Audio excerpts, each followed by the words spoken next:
Okay, well, welcome. I'm going to go ahead and call to order today's City Council meeting. We do have a quorum, so thank you for being here with us. Here to start our meeting off today is Pastor Herman Moore. Love it when Pastor comes to give our invocation, so Reverend Moore.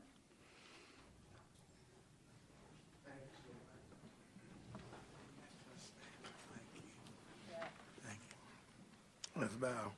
Father in heaven, we come first and foremost thanking you for being the God, Father and Savior that you are. We thank you that we can yet assemble peacefully together in this country, a privilege that's denied many, and we do not take it for granted.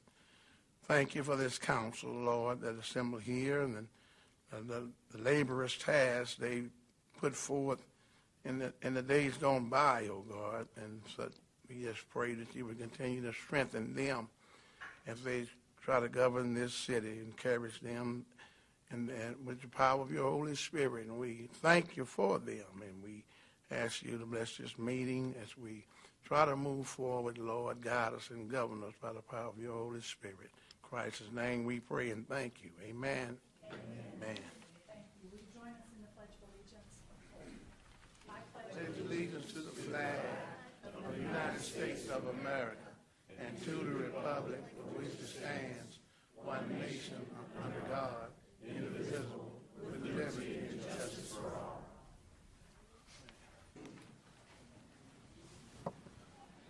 Pastor, thank you for making time to be with us today. We've got two announcements that we're going to start our meeting off with, so I am going to actually turn the microphone over to our city manager, Jared Miller, to address those. Jared? All right, so first, and we've got Laura here. Laura, why don't you come up here too? We have another recognition from the Government Finance Officers Association, and in way of preface, we had Dean Frigo for a long time as our Chief Financial Officer, and then we had Michelle Bonner. Now we have Laura Storrs, followed up by Matt Poston as our Director of Finance, and it's like we just have an embarrassment of riches. We keep running one giant cleanup hitter after another one, but what the takeaway for the community is that our finances are run impeccably, and we continually are recognized for quality financial management. So I want you to, or you, whichever one needs to. Matt? Is it Matt? Okay, then Matt's got the deal. I brought Laura up just to get some unsolicited kudos. Matt, go ahead and give it to us. Okay. Well, thank you, Jared, and thanks, Mayor and Council. We wanted to announce that we had won the GFOA's Award for Outstanding Achievement in Popular Annual Financial Reporting. Our Popular Annual Financial Report, also known as the PAFR, is kind of an abbreviated version of what our ACFR is, which is the annual audit. That annual audit's 300 pages. The PAFR's 12 pages. So it's a much more condensed, readily accessible, and more easily understandable, snapshot of the city as of and this is our 9/30/21. This is the 11th year that we've won this award. And most of my team who worked on it is not here today. They're in training, but I want to thank my staff in the finance office and also the staff in the public communications office as they help us put it together in a much more creative way than any of us accountants could do and make it a lot more appealing. So thanks to Jordan and Joy and their team. So it is on our website if any citizens are interested, and we will release the new one for 9/30/22 at the end of March. So we'll have the new one coming out pretty soon. So we're always excited to get these awards. It shows that we're doing the right things and, putting an emphasis on financial reporting. So thank you.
All right, so if we can go ahead and get our library team up here. I see we've got a whole row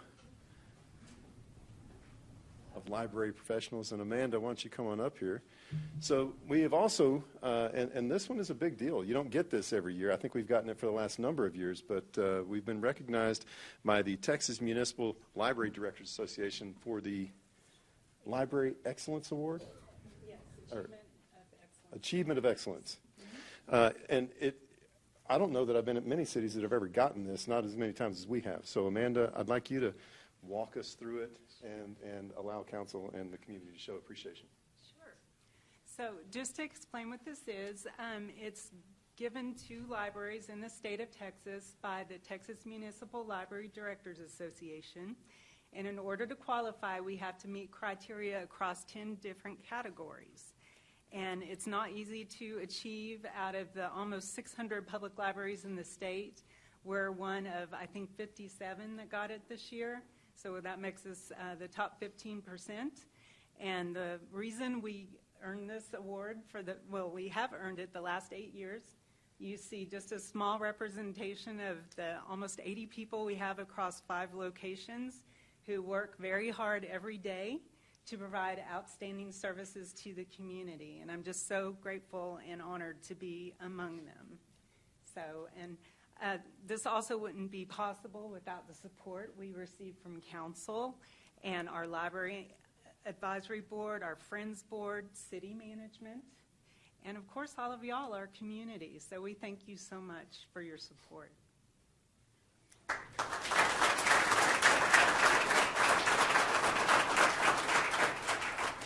Last week when we recognized Rosemary Robinson, you know, the library team got a shout out. I had no idea that you guys were onboarding training for covert operations for the police department, but that's where Rosemary started with you guys, and then that's where she's been for so long. So library is doing lots of cool things, from maker spaces to covert operations training. No wonder you guys won an award. So.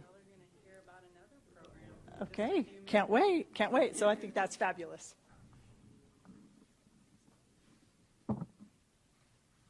Hey, don't join us. Don't be shy.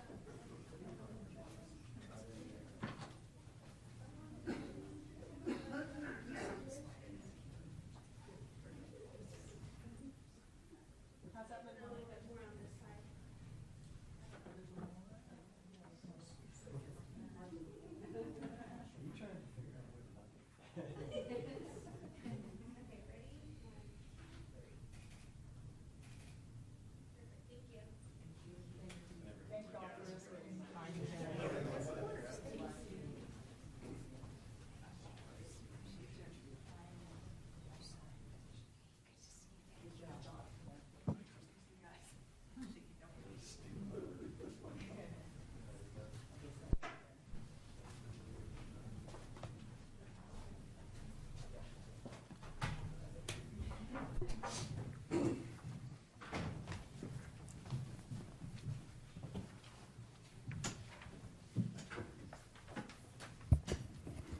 Okay, at this time we'll move to the public address portion of our agenda, and I'll pass the microphone to our City Secretary, Stephanie Coggins.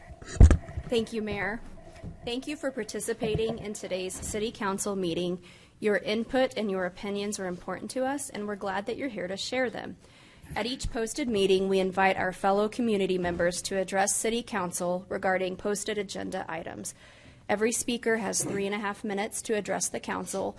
At the end of 2.5 minutes, a warning beep will sound to alert you that you have 30 seconds left to wrap up your thoughts. We ask that you stay within your 3 minutes allotted. Speakers are asked to limit your comments to items on the posted agenda.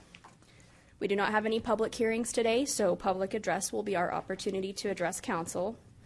When you come to the microphone, please state your name, whether or not you live in the city Amarillo limits, and please state if you are speaking for, on, or against your item. We have 2 speakers today. The first one, James Skank, and on deck after Mr. Skank will be Jeffrey McGonigal.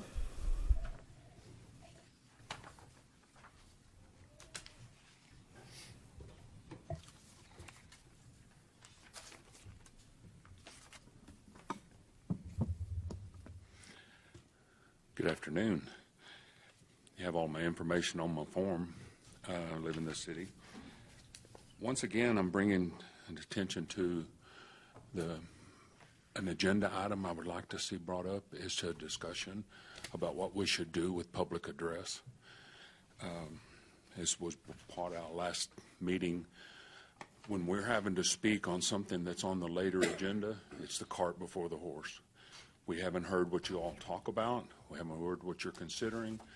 We need to be able to speak after you've considered, if we choose. Because anything else, we're talking, we don't know what you're going to say. We don't know what you're going to talk. All we've done is read the agenda. Last week when we talked about the marshal's office, there's a lot of things that I would consider. I am concerned about that. You said no new staff there, that there's not going to be any new staff. Well, we must be pulling people from somewhere to fill these spots, these 15 or so spots. We pulling from other areas. Maybe we could speak to that. I didn't hear it last week when we were talking about that. Maybe I could get it from y'all after you answer my questions when I sit down. And like today, on today's consent agenda, 2F and 2G are things that were in the second reading about the marshal's office, but we're not going to have any discussion about it because it's just going to be consent and then flush. Let's go. Instead of having one more round to where we could hear what you think about it now that it's been considered and voted on. 2G is in reference to the amendments to the budget. That's a concern. We're putting the money, and I see it on there, but it's still confusing even on the agenda when it's mentioned $22.5 million here and another $2.4 million there for the health department, and it's just off the top of my head from understanding it. And another thing about the marshal's office is I'm really concerned who's in charge of that, because it obviously is pulling away from the chief of police and put under city manager or city marshal, or I'm not sure. Maybe you could speak to that, because it sounds like a small police force.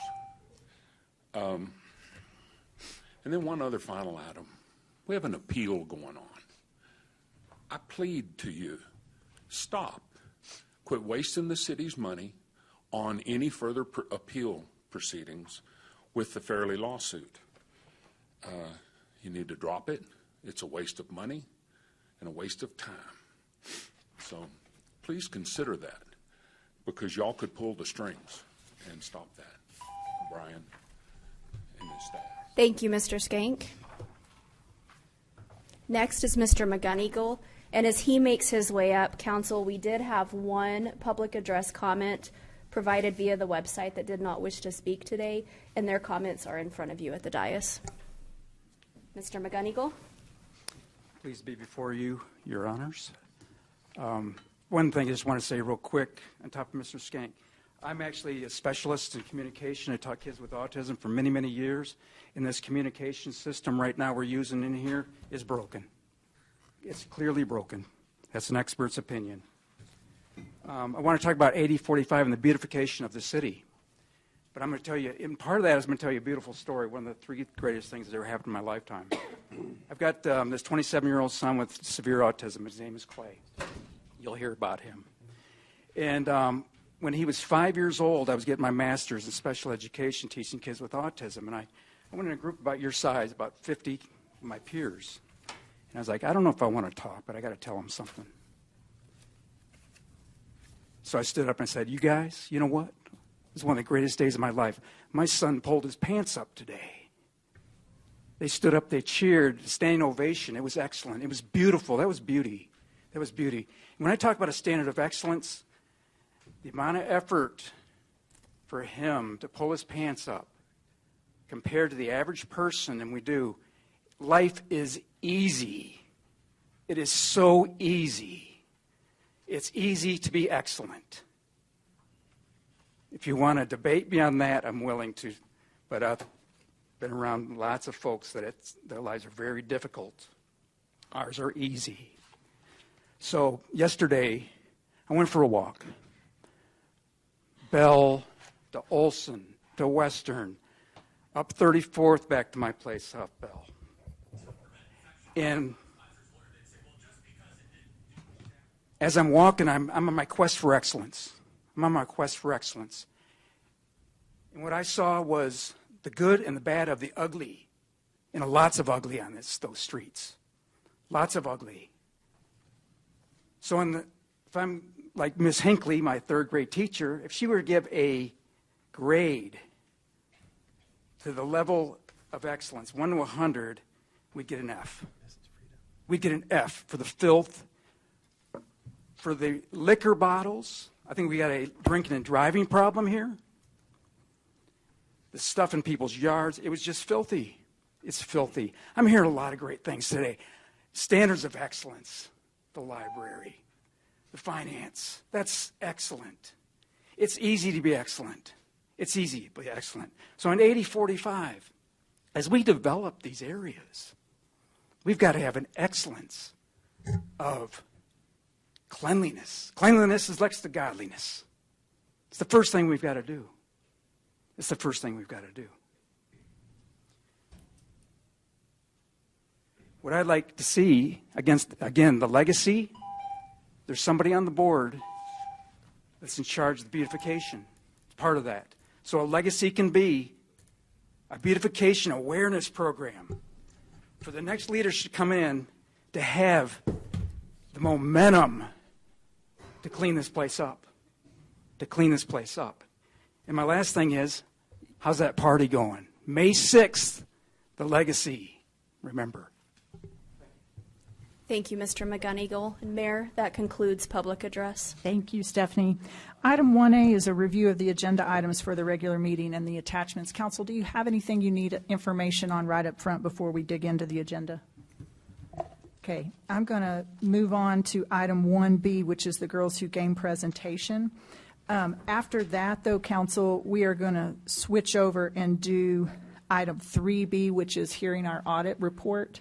So play a little fruit basket turnover with our agenda items today because that one has a time constraint on it for someone who's giving that presentation. So going to start, though, with Girls Who Game presentation. Mr. City Manager. All right, Mayor. Amanda Barrera alluded to another library item on our agenda, and this is it. We're going to have Maggie Elder coming up to present the item, along with a number of our citizens who are Girls Who Game, I believe. So Maggie's been with the library for 7 years, I believe. Come on up, Maggie.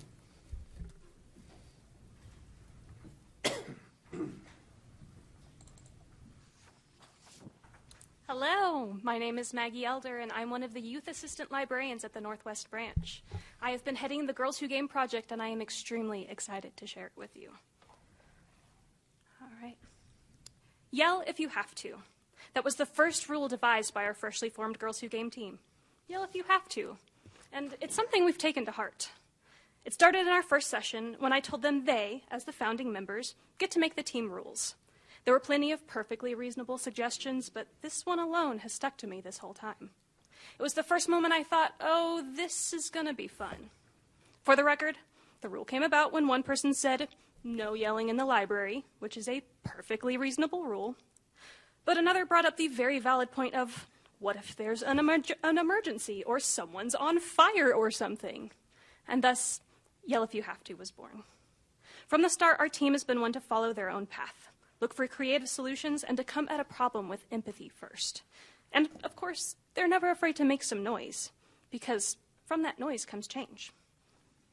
So, what exactly is Girls Who Game? Girls Who Game is not just a club. At its most base level, Girls Who Game is a team. For us, 9 girls who meet weekly to discuss, plan, and build for a challenge that focuses on the United Nations Sustainable Goals and is presented to us by the Girls Who Game team at Dell.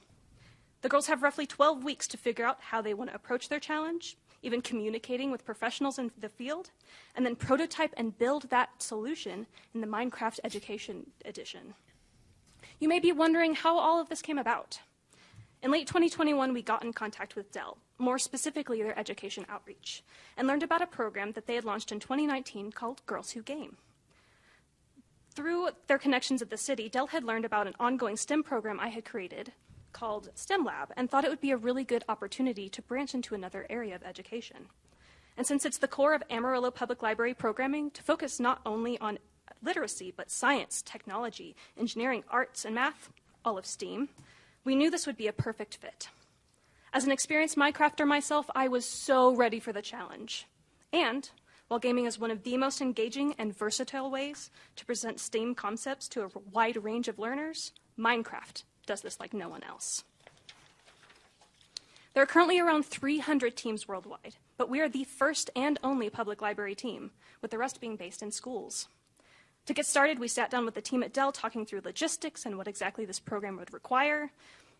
They provide a challenge, mentors, guidance for teachers, devices for kids to use, but the rest, lesson planning, researching, teaching, bringing in community professionals, setting up devices and servers, recruiting, and so on, has been up to me. Since it is geared more toward a school environment, there were certainly some modifications to be made.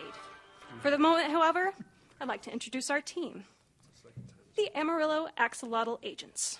This team is the first, the beginning of something new, and they've had a big part in all of this. The mascot, for the record, was drawn by Megan, who is one of our circulation members at the Northwest Branch. But for now, I'd like to show you what they've done, what they've created. So let's take a look at their creative solution. If we could play the video, please.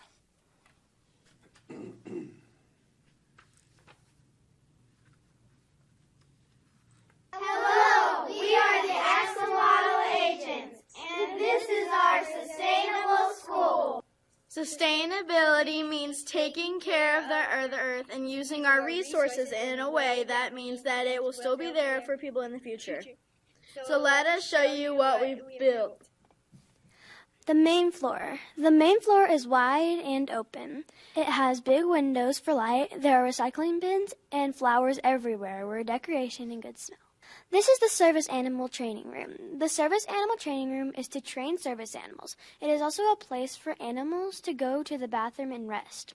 It has grass so that the animals don't have to go outside for the bathroom. This is cooking class where we learn how to cook. The food that it made gets used in the cafeteria where we eat. We get ingredients from the farm and garden. This is furniture making class. Some of the supplies we use comes from the bamboo farm in the forest we live by. Any trees that we use, we make sure to replant. Science room is where we learn science. Here we can learn things about the environment and other things too. So over here we have the kitchen. The kitchen is where we get food for the cafeteria. It's also where the kitchen class is. That is the next level for a cooking class. We use bamboo plates and forks using the bamboo from our bamboo garden and ingredients from the garden. The cafeteria is where we eat. The carpet is made to be bright and exciting. There are trash cans for recycling and solar panels for electricity. The garden provides food for the cafeteria and the school. We grow our own food so we don't have to order it from other places. That way we can have fresh food and also keep food from spoiling since it doesn't have to come from far. In the garden, we learn how to care for plants and how to grow things. We also can save money. The compost area is where we recycle food from our cafeteria and cooking class. We use the compost to help our garden grow. This is the bamboo farm. It was made so that we can get resources very easily. They are used for furniture making class, pencils, paper, and anything else you would use wood for. The students are responsible for taking care of it. All the way over here are the bathrooms. You know what they are for. We try to use whatever water is safe to recycle to water the plants. This is the playground where students come to play. It has a ramp so that anyone can get onto it. It also has a special chair swing so that people with disabilities can swing too. This is the well. It is our main source for water, and we use it to make sure we recycle water. Our library has no walls. It's open and airy so students can see well and have plenty of space. It has a lot of natural light and fresh air. Gym archery building. This is our gymnastics and archery building. This is where we help people learn archery and fun activities. We can play sports and do gym class and gymnastics here too. The arena is where students can learn how to train horses and get to know them. The building is a huge rectangle. The front gate opens and closes using a card reader. That is for safety, so someone who is not experienced enough cannot come in. This is our barn. The barn has big windows to let in a lot of natural light. That way we use less electricity. In the barn, we learn how to saddle and care for horses. Working with horses can be one way to do therapy. The barn is also a good place to go for a break and love on horses and help stress. And through the other doors in the back, this is where we also care for different kind of animals except for horses. Thank you for coming to our school, and game on! So what I've just shown you was our official submission. The original video was 10 minutes long. We had to cut it down to 5, and it showcased their incredible build. I'll go back a little. So as you can see, they put a ton of work into this project. So I'd like to have some of our team members come up and tell you a little bit about what they've done. Move this down a little bit. I present to you the axolotl agents.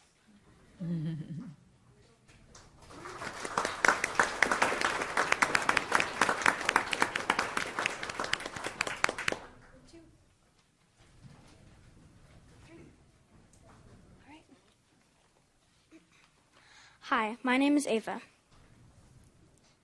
Hi, my name is Evelyn. Hi, my name is Michaela. Hi, my name is Aaliyah. Hi. Hi. Hi, my name is Sydney. Hi, my name is Hannah.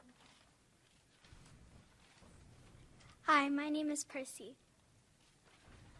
And we are the Axolotl Agents. All right, so tell us a little bit about the team. We made the team name ourselves. We made a list of names and voted for the ones we wanted. We picked our mascot too, Joy, the yellow axolotl. So why the agents? Because we want to be the agents of change and have an impact on the world around us. And why the axolotl? Because they're cute. So can you tell us a little bit about this last cohort's challenge? This fall's challenge was based on number 12 of the Sustainable Goals.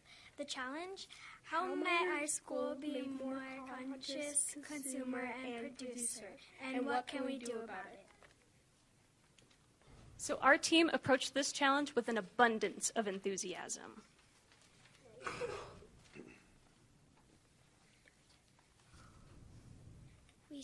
We started out talking about what schools produce and consume.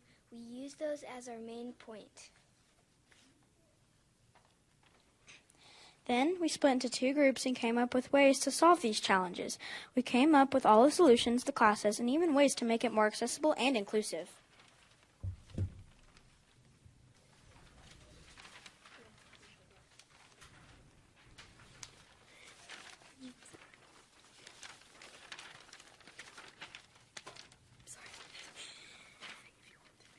Next, we split into build teams and started planning out our builds. Many hours went into both the planning and the execution of their plans. Everything you saw was built by the girls with just a hint of guidance, and I'm sure you can tell they put a lot of work into this project. Go ahead and sit down. And while that in itself is incredibly impressive, there is so much more to this program than just the challenge alone. Girls Who Game is about building confidence and leadership skills, as well as interest in STEM fields. The girls as a group, and later on as they advance one-on-one, meet with mentors, women who work in STEM fields. They can ask them questions, learn more about their experiences, and also seek guidance with their challenges. There are also tiers of growth where the girls themselves can become junior mentors, leading sessions themselves, hosting celebrations, and later on even shoutcasting or commentating esports events, which if you don't know what esports is, it's like any other sport, but for video games. It's very, very cool. And of course, participating in those esports events. The more they learn and grow, the more they can foster that growth within the team. This cohort, the agents also had the opportunity to visit the Amtech Esports Lab, getting to learn from and play with the older esports team members. And needless to say, it was a very cool experience. Girls Who Game is so much more than just a club. This is an opportunity to expose the next generation of creative minds to new possibilities. Less than 50% of high school girls know a woman in a STEM career. We need to address belonging as much as address exposure. Which this is some of the reasons why this is important. This information comes from Dell directly. The workplace reality, why is it important for girls to be in STEM? Women contribute 50% of the workforce, but only 28% are in STEM fields. By 2030, the highest growth rate in job numbers and opportunity will be with technology professionals, which I don't think comes as a surprise to anyone. It's important to embrace the minds and perspectives of all in STEM fields. It expands innovation. Diverse companies are more innovative and outperform the competitors by 35%, and increases our ability to solve today's global challenges more thoroughly and inclusively. So as I mentioned before, the team had the opportunity to speak with a mentor. For us, that was Missy Tucker, the director of IT for the city. One of my favorite questions came out of that session, when one of the girls asked, what happens when they make their plan, but it doesn't work out? What happens when the plan fails? Missy answered them in the best way possible. You fail forward. The only time you fail is when you give up and when you quit. Failing's a part of any project. You have to take those failures, make changes, and keep moving forward. And that's exactly what we've done. Anyone who's started a project knows how these things go. There's no such thing as a smooth launch or a perfect first session, which is one of the reasons I've been very honest with the team from the beginning. This is the beginning of something new, something great and full of possibilities. We may have to make a little noise along the way. We started with 9 girls, but the potential for growth is tremendous. We have the opportunity to bring in more team members, even more teams, to collaborate with our community. Ultimately, our goal is a simple one, to reach beyond our limits, to open possibilities for the girls of Amarillo, and to show them there's literally a world of possibilities if they just reach out and grab it. Simple, but maybe not so simple. However, I know that calling on our community is a huge part in the recipe for success. Now, personally speaking, this program has been one of the most challenging and rewarding things I've ever taken on. More than anything, I am insanely proud. I'm proud of these 9 bright minds who've come together, who after a full day at school still come and give me their time and their focus. I'm proud that they've poured their creativity and their passion into this project, because you will not find a group with more heart. And I'm proud that I get to be one of the guides that guides them on their path. Girls, come here. So I just want to say thank you so much for having us here today. And remember, yell if you have to, and game on! Hey, girls, if y'all don't mind staying up here, we're going to take a picture. Maggie, we want to, council, let's go down, because I would love for all of you girls to have, every council member wants a chance to shake your hands, because right now you're in Girls Who Game Club, but soon we're going to blink our eyes and y'all are going to be changing the world. So we want to meet you now while we have a chance to.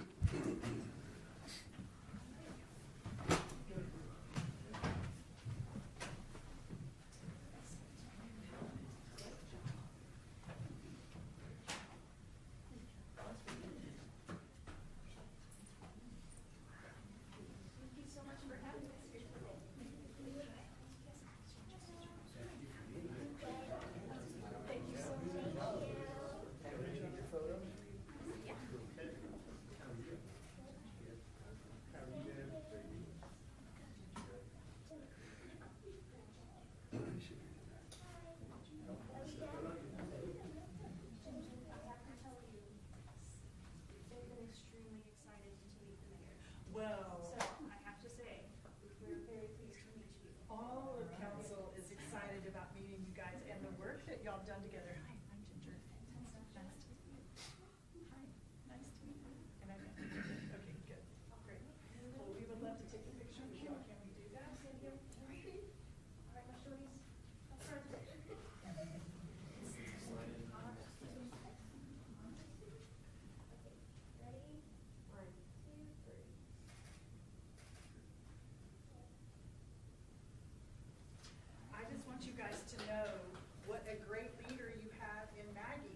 she sees the potential. And I love what y'all did on Minecraft. How many hours do you think y'all spent in your More than 15. More than 15. So do y'all go in there and hang out now that it's all built? Yep. Yeah. Go in there, hang out, eat some snacks. That is really cool. What I really like is that you're doing it together as a group of girls, and you're thinking about how to change the future. Like, whether that is making less trash or turning trash into something that helps the earth. That's all fantastic. You're focusing on problems and solutions for them. So keep doing that, because how old do you have to be an owner of our city? Do you know? 20. That's a good guess. 21. 21 is a good guess. About 23. 28. But 30. the answer is there is no age limit. If you see a piece of trash, you can pick it up, right? So you can own our city and its problems right now while you're learning about them and figuring out how to solve them. So thank you guys for working on this. And Maggie, thank you for your leadership. Amanda, thank you, and all the library team for supporting Maggie. And we think this is great. Anything that partners us with Dell Computers, we think is fabulous, right? So way to go. I appreciate you guys. Game on.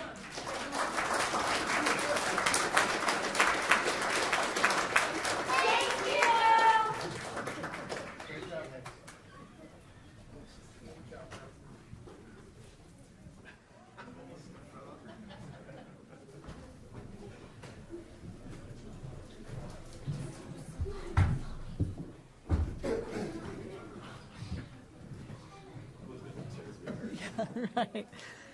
Yeah, that's a super fun item and really important for developing a lot of things. So thank you guys for doing that. And I love that we're following that up with another strong female leader, as we're going to now shift and do item 3B, which is our audit report for the year. So coming to the podium is our Chief Financial Officer, Laura Storrs.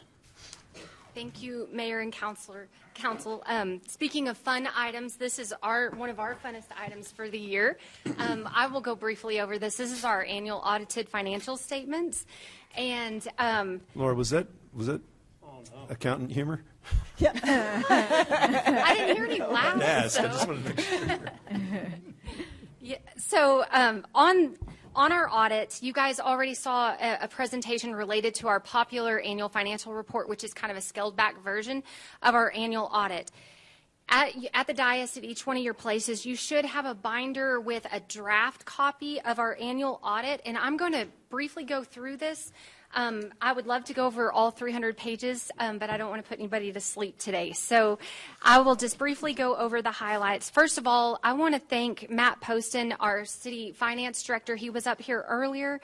I want to thank Nicole Jameson, and she's our deputy finance director, and all of their staff. It takes a team to work on this audit.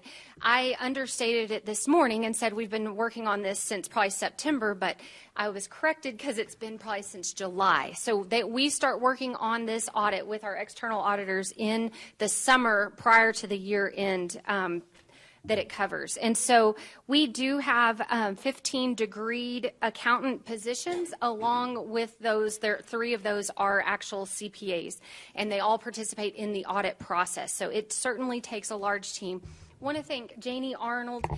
She is a partner with CMMS CPAs and Advisors, and she's been in charge of our audit for the past several years, and she has a whole team that works with us through this process.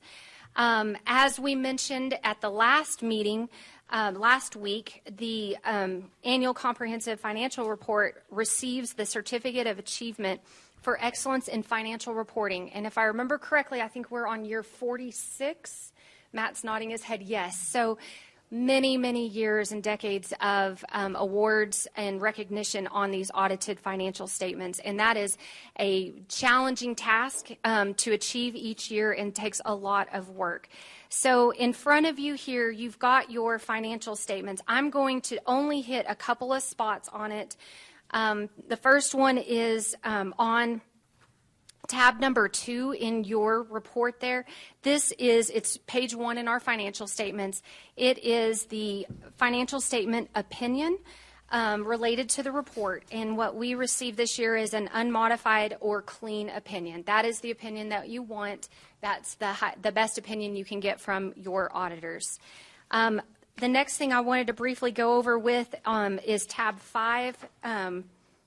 I'm sorry, and I wrote down, of course, the wrong tab. I meant to say tab 3, page 5, which is management's discussion and analysis. I think that is a really important section for our mayor and council to read, but any citizen wanting to learn more about the city's financial statements, this will be posted on our website. But the management's discussion and analysis is a great highlight of all the activity that went on during the fiscal year. The next item I wanted to point out, this goes on into financial statements and then into footnotes. And on page 82, or on tab 9 in council's books there, we have a table at the bottom of page 82 that talks about remaining commitments to construction projects. So these are unfinished construction projects that this council and prior councils have committed dollars to complete. They have assigned budget money to these projects. Most of these are well underway or partially underway, and the remaining amount is committed to finishing those projects. That is one question that we do receive from time to time on reserves that the city has, whether we have two things at play. One is a minimum reserve policy of 90 days, operating reserves in each of our funds, but then also there are reserves that are set aside that have been committed to these future projects. So this is a great table for council to reference if you have questions, and it's broken down into the various sections between general projects, street projects, water and sewer, airport drainage, those type things. So that is a great page of reference for you all. The next item I wanted to go through is on page 126, which is tab 11. And this is the general fund budget versus actual section. And this was something that I believe Council Member Stanley mentioned last week that we wanted to highlight. I also think this may help answer the question that came in from a citizen that was not here in person to speak, but I think you all saw a question just kind of asking about the budget amendment that we're bringing forward. It's a second reading later on in the agenda, looking at amending the general fund budget by $22.5 million. This page here outlines the entire general fund activity for the year. As you look at this one page, it has your revenues on top, your expenditures down below. It's got your original budget and then your final budget. Then you have your actual amounts, either collected or spent. You'll see that we did have positive revenue variances. We collected more revenue than we had anticipated through the budget process. And a lot of those dollars have already, the parts we knew about at budget time this past year have been incorporated into the current year capital. The rest of it we will bring back this summer to council to incorporate in remaining capital projects. Down below on the expenditures, you'll see that we underspent our budget just slightly, and that a lot of that was related to some of our staffing shortages that we've seen as we've been trying to deal with the low unemployment rate here in the city. And so we underspent our budget, so that's a positive variance as well. Down below, under the other financing sources and uses, the transfers, that's where you're seeing the budget amendment of $22.5 million. If you look at the transfers to other funds, you'll see there was about $16.5 million budgeted. After the $22.5 million amendment, that'll get us up to that $39.5 million. What that is doing is allowing us to use those funds that we captured through revenue recovery that created excess general fund money to fund projects that council had directed us during those ARPA discussion times. We talked a little bit about that last week. The reason we bring a budget amendment is because we've already started those projects, we've already started spending the money, and we legally have to stay within the total approved budget on the expenditure side. And so we needed to bring forward a budget amendment in order to true up what council had directed for us to spend on capital projects related to that one-time funding. We had to true it up from a budget standpoint. So right there is where you're going to see your budget amendment flowing through. And I'd be more than happy to answer questions on that, but wanted to also state, as we've been looking back at what we estimated during the budget process to now what our actual ending results are and truing those numbers up to meet our minimum reserves, it's looking like we're going to have about $4 to $5 million in excess from either more revenue than anticipated or underspending. And that total will be brought back. We anticipate bringing that back during budget, asking council how council would like to prioritize that into one-time spending, more than likely through capital projects. That's normally how we fund our cash-funded capital projects. So as we true up our budget process back to our final results, because if you'll remember, as we're working on budget, we're almost 3/4 of the way through with the fiscal year by the time we're meeting with you all on budget in July, August standpoint. So we're very close knowing our final results. So we already captured a lot of those savings we knew we were going to achieve, rolled them into the 22-23 capital projects, but there's still additional savings that we're going to be able to capture in the new budget cycle. So again, that's going to be about $4 to $5 million. So we'll be talking more about that in the summer as we work through budget. Questions on this page? I've got a question. Yes, so, as a business owner, I think part of where this question comes from is that's unless you own a publicly traded, unless you sit on the board of a publicly traded company or you operate a publicly traded company, most of us don't true up our budget. We just use our budget to see what budget versus actual, and we make all of our business decisions going forward on budget versus actual. Yes, absolutely. So just to directly drill in on his question, why do we as the city go through that extra formality of truing up and formalizing our budget even though it's been audited? Why do we go through that process? Because most businesses don't. Absolutely, and it is a unique thing, I think, to government. It is outlined in state law that we have to stay on certain legally adopted budgets, which your general fund budget is one of those. Interestingly enough, your water and sewer budget is not one. Your drainage fund is not one. Your airport fund is not one. General fund is a legally adopted budget, and we have to stay within the authorized amended total budget amount of spending. And so this is just a formal action to adjust our budget to meet what our actual spending was. A lot of years we may have a minor adjustment, if any adjustment at all. But because we had a lot more one-time grant funding dollars coming in that council wanted to go ahead and capture, and then as we saw savings from that, then go ahead and start instigating some additional projects, that's what's triggering this need to come back for a budget amendment. And on the item that's on the consent agenda related to the budget amendments, you'll see, I think there was maybe about 6 different groups that were looking at amending their budget. Public health was one. There were some seized funds, compensated absences, a couple of PIDs.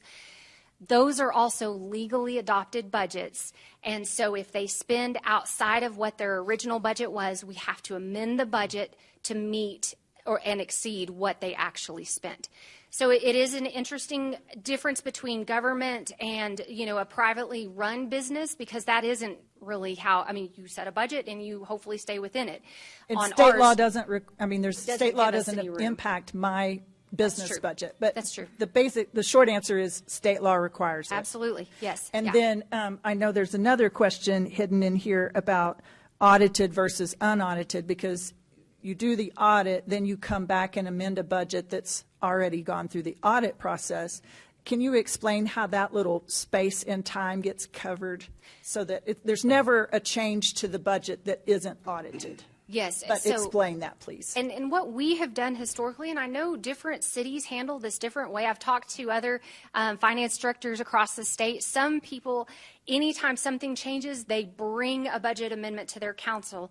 What we have done is we wait until we work through our audit, because there's a lot of adjustments that are done as we're finalizing and closing out the books. And so we wait till right at the end as we have the final numbers, nothing else is moving, so we can ensure that we're meeting that state law requirement.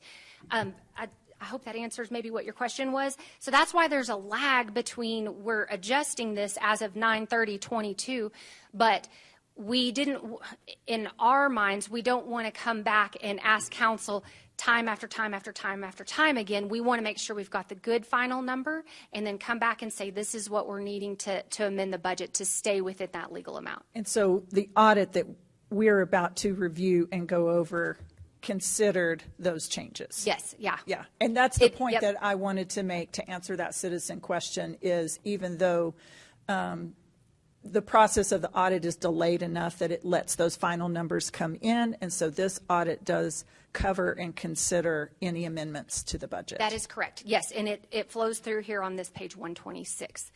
Great. Right. Thank you. Appreciate that. You bet. Explanation. Okay. I only have a couple of other things, and then if y'all have any questions, let me know. So there's a lot of information in here. Again, the MD&A, the Management Discussion and Analysis, great place. Also, the notes to the financial statements have so much information in there. They are wonderful to read and to learn about so many things going on at the city.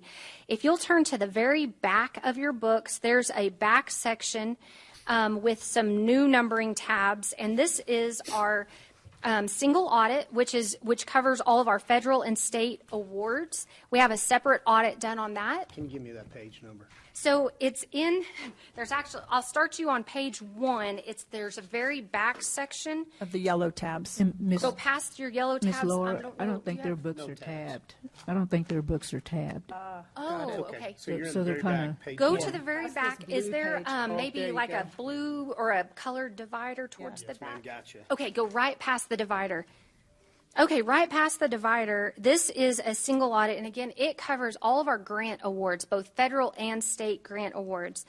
We're required to go through this single audit each year based on the amount of grant funding that we have. If you turn to page 1, so just turn the page over, page 1 has our independent auditor's report on internal controls over financial reporting.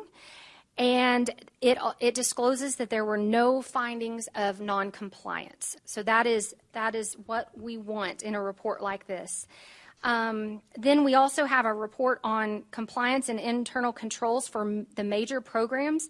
And if you turn to page, let's see here, if you turn to page 8, in that back section, the back section on page 8 has the total of all of the expenditures of federal and state awards that the city had from October 1st, 2021 to September 30th, 2022. And you'll see at the bottom, that is $69.1 million.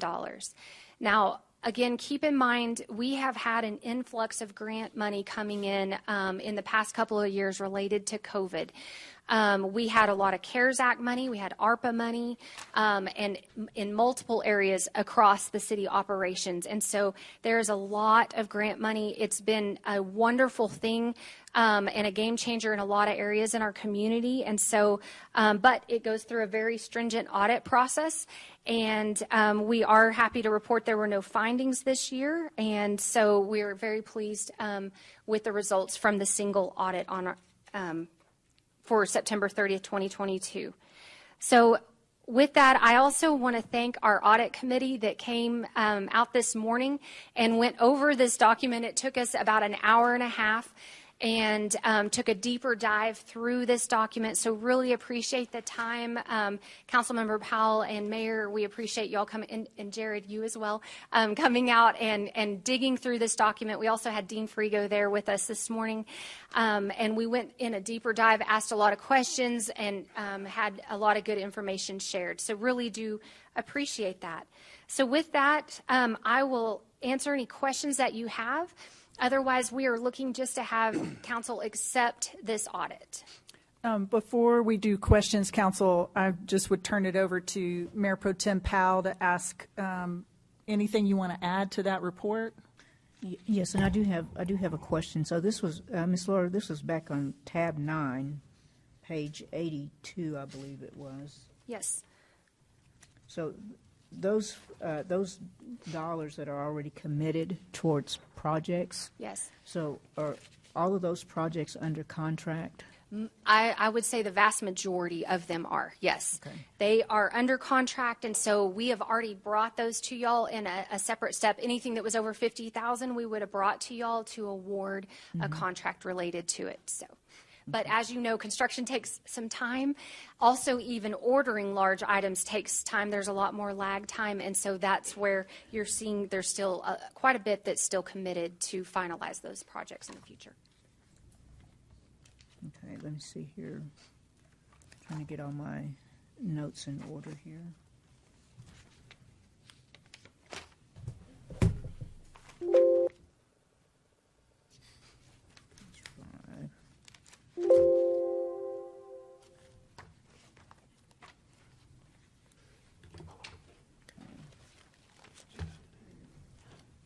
Give me just a moment here. I lost my notes in my book here.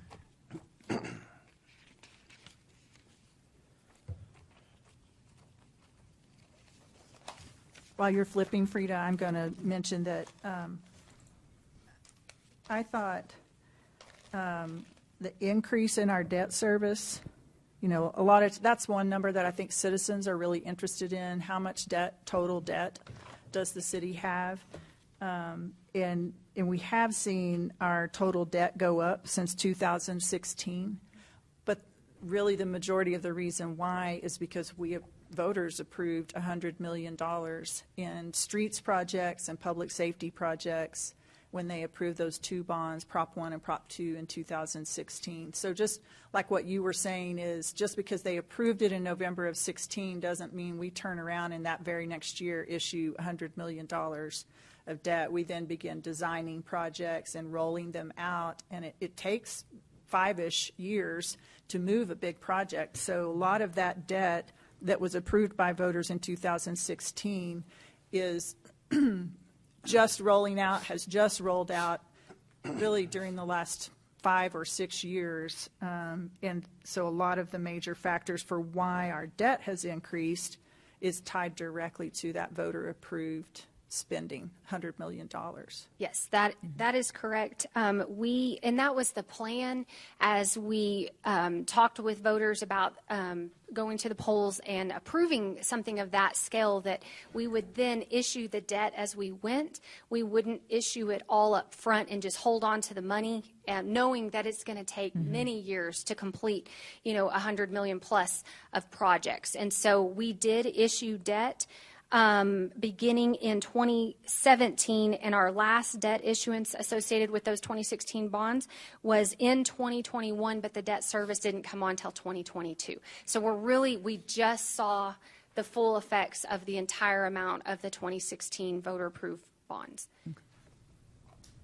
All right, so one of the other things I get a lot of questions on this is where are we on the pension plans?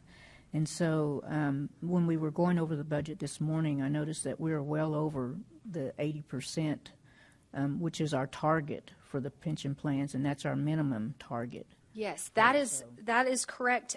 If council will make a note on page 127 in your binders here, it shows a multi-year history of our main retirement plan, which covers all of our civilians and our police officers, and that's TMRS. Down at the bottom of it, the third to last row is where you can see the funding status. We're actually fully funded as of a snapshot in time related to this audit. The target's at least 80%. But it does vary based on what market conditions are doing. So we would anticipate that may not be 100% funded in the next year because of market conditions, but we're well above that minimum target. And one thing to point out, from an actuarial standpoint, fully funded on a retirement plan is 80%. So what we target is anywhere from 80% to 100%. So we will drive that number down over this next year to get it below 100. We've already done that in the fire retirement fund. It was at 113% as of end of September last year. So we've already driven that down below 100%, and that's not a bad thing. That's where you want to be, is between 80 and 100%. Yes. So just wanted to make sure fully funded is not 100%. Fully funded is 80%, and we try to stay between 80 and 100. So if you'll turn to page 130, that's where the fireman's pension information is also listed as well. And you'll see that it does vary over time, but we work very hard, as Jared mentioned, to stay between that 80 and 100% target. Okay. And then I just had one other, when you talked about just last, it was on page 145-8, where we had the significant increase in grants. And to me, that's kind of like free money, and it lessens the burden, on our taxpayer, as many grants that we can get throughout the different departments of the city. So I thought that was incredible for the number that we had. Absolutely. We have been fortunate to receive a lot of grant funding over the past couple of years related to COVID relief, but also our departments are on a mission to go secure as much grant funding as they possibly can. And so they're working hard at those efforts right now, and we're hoping to keep seeing these grant dollars rolling in strong. We have a long history of strong grants in our community, but we're hoping to keep that and grow that into the future as well. And it's great. As you mentioned, it's something that doesn't have to come from other funding sources. Yeah, and I would say kudos to you, Jared, that you've made that a priority, because we are seeing more departments spending the time chasing down those dollars. And it's a chase. Like, it's a lot of work to fill out the grant application, a lot of data collection. You have to keep that data so that you have it for whatever grant might be coming down the pike. And so, like as we've watched Donnie revamp in solid waste, better data collection, we're going to see the benefit from that data as we can go after more and more grants. But it takes a lot of work to design and implement those data collection and data maintenance systems. And I think I've seen you, Jared, as a leader organizationally, prioritize the time and the energy that staff is putting into creating those data collection and data maintenance systems. And I think we're already seeing the results. We're seeing the return on that investment from staff in just the giant jump in the amount of grant dollars that we're getting. So I think we're on a great trajectory there. And that hasn't just happened overnight, not just the kind of thing that you can say, hey, we want to see staff filling out more grant applications. Okay, well, what that means is a lot of things have to change so that we collect the data to support why we need it or why we can spend those dollars in a responsible way. So I agree. I thought that was a really big takeaway from the audit this year. Other thoughts? That's all I have, Mayor. Okay. I have a couple of thoughts, but I guess just I would ask Frida, is our recommendation as a subcommittee that we would approve the audit? Yes, it is. Okay. My thought, I agree with that. I also thought on page 188, where it points out the volume of water and sewer assets that we have in our city, something I hear citizens ask a lot about: where are we in infrastructure? Are we behind? Should we be spending more to maintain or develop our infrastructure so that our city can grow? This number was something that jumped out at us this morning, and that is right at the middle of the page under construction in progress. You'll see total capital assets, net of accumulated depreciation. That's a really fancy way of saying all of the water and sewer infrastructure that we have. It's worth $634 million, over $500 million in water and sewer infrastructure alone. So when we start talking about how do we move forward, whether it's planning for development progress or how do we look backwards and say, gosh, I wish we had been putting more aside to invest in maintaining our infrastructure. I mean, think about your house or your business assets, what it takes to maintain those. $634 million worth of assets. That's not even building the new stuff. That's just taking care of, that's just what's already on our books that needs to be taken care of. So I think sometimes I struggle as a citizen just really grasping how large an operation our city is and the numbers that are involved. And, my QuickBooks accounting that I use in my law firm setting doesn't have any entries that are $634 billion large, and much less the maintenance of that property. So I just thought that was a really good point to stick on and just say, I mean, Laura, what do we annually budget for the maintenance of that? So the way our rates are structured Property. right now, we have approximately $10 million in cash that we can work with each year, and that is for repairs, maintenance. It's also for any extensions or growth components. That's how our rates are structured at this time.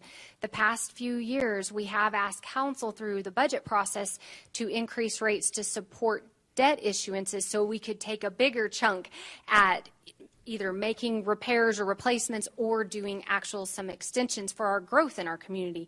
So, but right now, the way it's structured, it's about $10 million. So you think about $10 million a year going to maintain $634 million in assets. So, and also trying to grow. And also trying to grow. So to me, that was a significant point, information point that I wish every citizen would hang on and think about for a second, because we're way behind.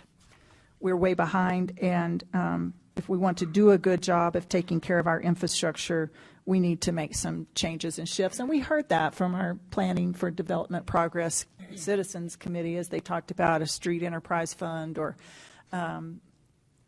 we need to have more dollars to maintain our infrastructure. And so this jumped off the page at me this morning. Also, just inflation, just looking back, this is sort of like budget review too, but just seeing how inflation has driven the cost of providing services higher, whether that's water services or trash services, whatever. It is affecting how we operate, whether it's electricity costs or the cost of fuel. That's making that more challenging. Let me see what else here. Y'all did such a good job of covering everything. And then just the 90-day reserves, how important it is to keep that. I mean, I guess I will go to my grave beating the drum of how good it felt to have 90 days worth of reserve. Which for the general fund is about $75 million. We looked that up this morning. But when COVID hit and I began to realize we don't know how bad this is going to be, I went to bed at night a lot thinking about, well, I know we have 90 days. Well, I know we have 90 days. We have 90 days to figure out a solution on how to keep the city operating. And I hope we don't ever have to face another situation like that. But if I do, I want us to face it with a 90-day reserve. And so I'm really grateful that our financial team does such a great job on budget projections and revenue projections that we can maintain our reserves as well as we do. And I think that's very, very, very important as far as our financial stewardship is to maintain those 90-day reserves. Okay, those are all of my thoughts. I also agree in the recommendation that the audit is ready and should be approved by council. Okay. You're going to turn the reins over to Janie, or just? Unless Janie has something that she'd like to share, we're here to answer any questions that you have. Yeah, definitely questions. So, Mayor, Laura's done an excellent job. Hold on just a second, Mr. Stanley. She's covered all the financial highlights that we addressed this morning. But I'm here to answer any questions you might have regarding the audit process itself. Okay, Mr. Stanley? Yeah, I have a question. So great. Thank you for being here. And Mayor Pro Tem, good questions. Mm-hmm. Thank you for digging into the subcommittee, for you guys doing the hard work. And so can you give me the definition? Can you give me the description of your required supplemental information? I read the letter here that just said that wasn't part of the audit. So the RSI, can you tell me what that is and maybe why it's not included? That we're following standards as we do that. That's just part of the regulations that we follow. Our opinion covers the basic financial statements and your footnotes.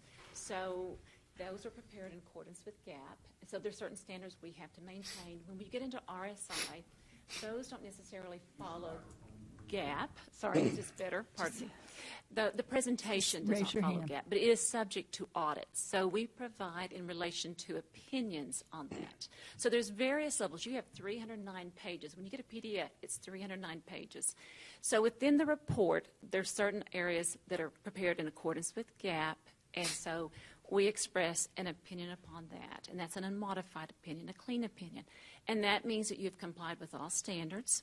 You've implemented, you had a new GASB this year that you implemented, GASB 87 leases. If you go and visit with another municipality, you'll be able to compare your reports. But when you get into the other areas, you're going to have required supplemental information. Your MD&A is one of those items. We review it for consistency within the report. When you look at what is in the RSI, there's also some TMRS schedules, some OPEB schedules that come from actuaries. It is subject to audit, but those are provided by those entities. And then when you get into the supplemental schedules, yes, that's the underlying detail that forms your basic financial statements, and they are subject to audit. It's just the format is not presented in accordance with GAAP. So that's the difference. And then you get to your statistical section in the back. That information is from the census data. You go to various other entities to obtain, and we don't audit those entities. So we're just telling you the various levels of assurance within the report. That is a great explanation. Thank you for clarifying that. I was given this today, so I haven't had time to read it all, but I assure you I will. And so you're saying that those required supplemental information articles are included in this. They're just not included in your review or your opinion. There's various levels of assurance within them. Yes. Very good. Thank you. I appreciate that. I do have another question or clarification, Mayor. So the water and sewer is what I'm looking at here on page 188, right? That you were saying was the $634 million? That is water and sewer only in assets, right? Mm-hmm. So fee structure, so when you say behind, you mean behind on the fees for water and sewer? I think rates. Yes. Rates, Is that what you mean by fees? Yes, ma'am. Just making sure that I didn't misunderstand. Not behind on a tax for those particular items. Those particular items are paid out of fees, and so your caution, which I appreciate how you do look at the 90-day reserve, and I agree totally with you. But in that's a lot of assets that we need to take care of, and so your concern is that those fee structures continue to grow in accordance with the assets that we have that we need to replace. Yes, okay. Which doesn't really have anything to do with the 90-day reserve, but no, did I misunderstand something there? Maybe. Just the 90-day reserve was when you went through COVID and how you were looking at the 90-day reserve on running the city. And so we also have a reserve on our water and sewer. Yes, right. Yes, okay. And so like I just was agreeing with you in that aspect. And so those were my two questions and just clarifying. And so I'll read this, and then if I need any further information, I'll reach out to Mrs. Storrs. Okay. Thank you, ma'am. Does anyone else have any questions regarding the audit process? No. If not, I'd like to say thank you. We appreciate the opportunity to provide your audit services. And what Laura didn't expand on is, while the city, this is the largest audit, there are 10 audits going on at the same time. Mm-hmm. And so your finance and accounting department not only are doing their full-time job, they're also working to coordinate 10 audits. They also prepare this report, and it's 309 pages. So I want to say that they did receive the excellence in financial reporting, and so they go above and beyond, and we appreciate all that they do. So Janie, how many years have y'all been doing our audit? For several years now, under various names. Mm-hmm. Originally, we were Clifton Gunderson, and we became CMMS. And then just recently, past 2 years, we've become a CMMS division of Atlas. So I started working on this when Dean was the finance director. And we do, just for any citizen who's like, well, I'm watching the meeting and I have no idea how often we do an audit. How often do we do an audit? Every year. Every single year? Yes, every year. And so, and you do go out for RFQ. You also do send that out, just so that you're aware of that. But we are a part of the audit process every year. Mm-hmm. And as I mentioned, there are other engagements going on in conjunction with this. You have several component units. Those are listed. The majority of them are listed on pages 40, 41. And then you have a couple that you have separate reports on that are blended component units within the special revenue funds. So we will continue to roll out the audit presentations to the various boards. So this is just the first one that comes out to City Council. Yeah. Well, and I really appreciate it. I don't do numbers in my non-city career, and so there are a lot of non-numbers people who appreciate that y'all are looking at the numbers every year. You don't work for the city. I mean, we contract with you, but you are, that's the purpose. We hire an independent auditor, and your license is on the line. Yes, it is. To say whether or not our finance department is using generally approved standards in order to do their accounting. And we're a very complex accounting animal at the city because it's government accounting, because we use funds, have interfund transfers. And so I really appreciate that you're willing to answer all of my basic questions about it, but just for any citizen who's kind of noticing this audit process for the first time, I want them to know and understand we do this every year. We hire an independent auditor. You guys look all through our budget. It takes you, in how we report all of our accounting numbers, it takes 8 months. And it actually goes on because of the number of entities that you have. It's actually, as we're wrapping up your component units, it's really going on about 11 months. Yeah. So a lot of time spent. We have an auditor on staff who is part of the city staff, but that auditor works with you, an independent auditor, to make sure our reporting is done correctly so that anybody who picks up our audit report can see and have the surety of knowing, we got a clean opinion and that our financial staff knows what they're doing and they're doing it accurately according to generally accepted standards. And many of the standards are very difficult to implement. I appreciate working with the Finance and Accounting Department. They demonstrate integrity as we work with them. And they're conservative, but they're also very proactive. I mentioned GASB 87, and that's a very large GASB standard to implement. And I'd like to commend Matt Poston. He headed up this project 2 years before, probably in 18 maybe, I'm trying to guess. But they were already looking at searching for all the leases, both leasee and leasors, that would be embedded in all the departments in order to implement this standard. So very proactive. Any final comments or questions from council? Janie, we appreciate you very much.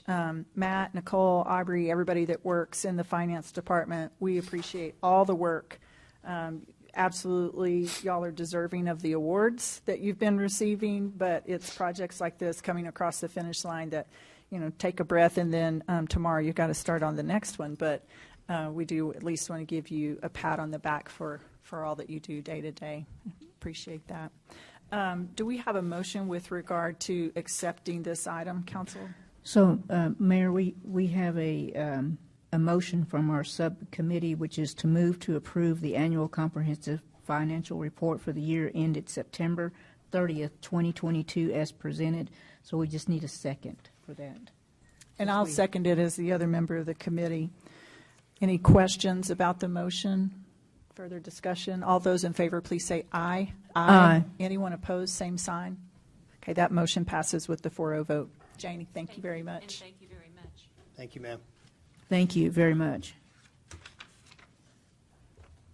Okay.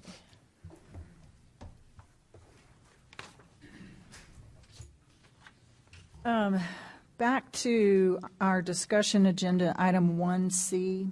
Councilmember Sauer is unable to be with us today, so we're going to push his report for Beautification and Public Arts Advisory Board to a later meeting. But we do have a report from the Neighborhood Plan Oversight Committee, and the Mayor Pro Tem and I serve on that committee. So, Frida, I'll let you go first, and if there's anything else I can add on. Okay, that sounds good.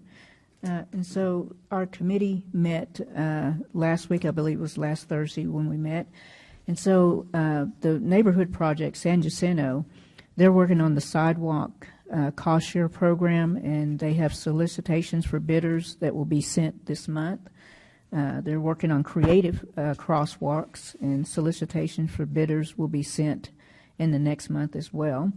And then they have normal crosswalks, which is a coordination for the project, which is has already begun with the traffic department. In the North Heights Neighborhood Association, they're working on bus shelters, and they're nearing about 90% of the design completion, and they're waiting on final TCE. They should be submitting their Recognized Neighborhood Association application next month, and that's just to say that they are officially recognized to be a partner with the city of Amarillo. The association is currently developing a PIM to introduce more lights into North Heights.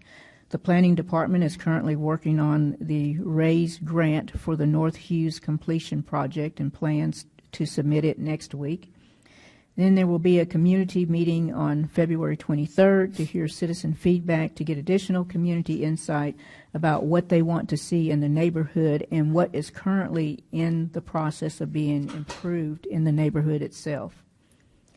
Within the Barrio neighborhood, they have been or have already been officially recognized as by the City Council as a recognized neighborhood association, and this was at our last council meeting that this took place. That was January 31st, 2023.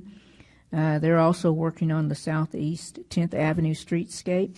They're hosting an open house for the bike lane provisions on February 23rd, 2023. And then the planning department has submitted a fiscal year 23 TA grant to provide additional funding for the Barrio Streetscape project, and the project will be pushed back 6 months to a year for the incorporation of TxDOT's new bike lane requirements.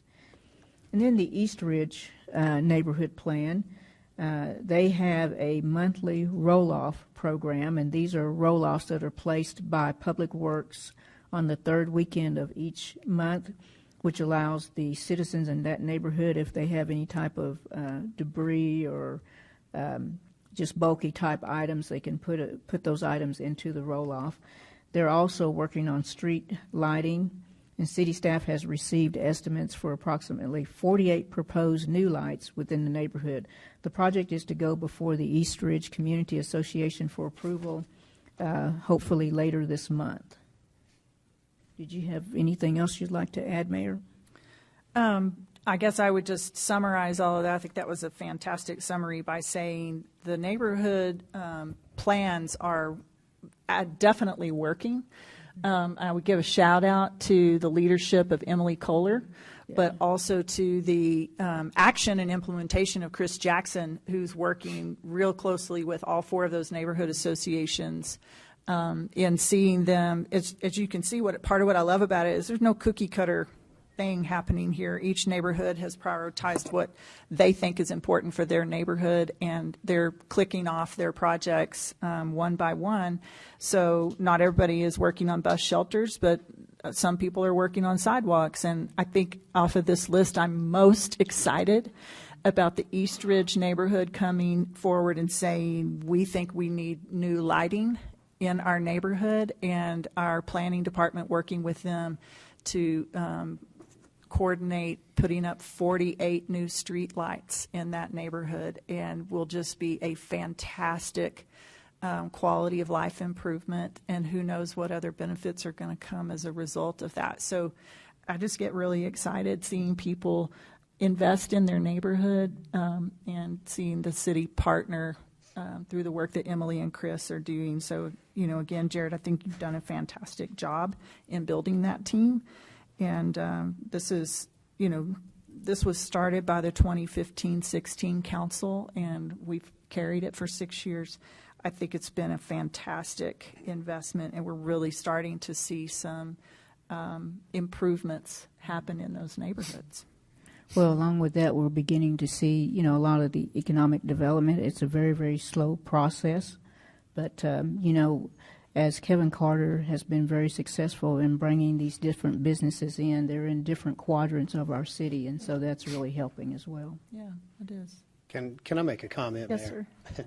So as a critic, it's nice to be able to say, what a great job on these neighborhood programs. So where I first got introduced was Teresa Kennedy.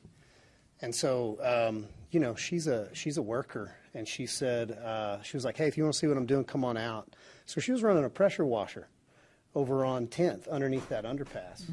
And then she just started showing me all of the momentum and the community that they were bringing together. So, you know, not that I have had much of a hand in anything up here, but especially in this, I've got to just sit back and watch and say, like, what a great thing.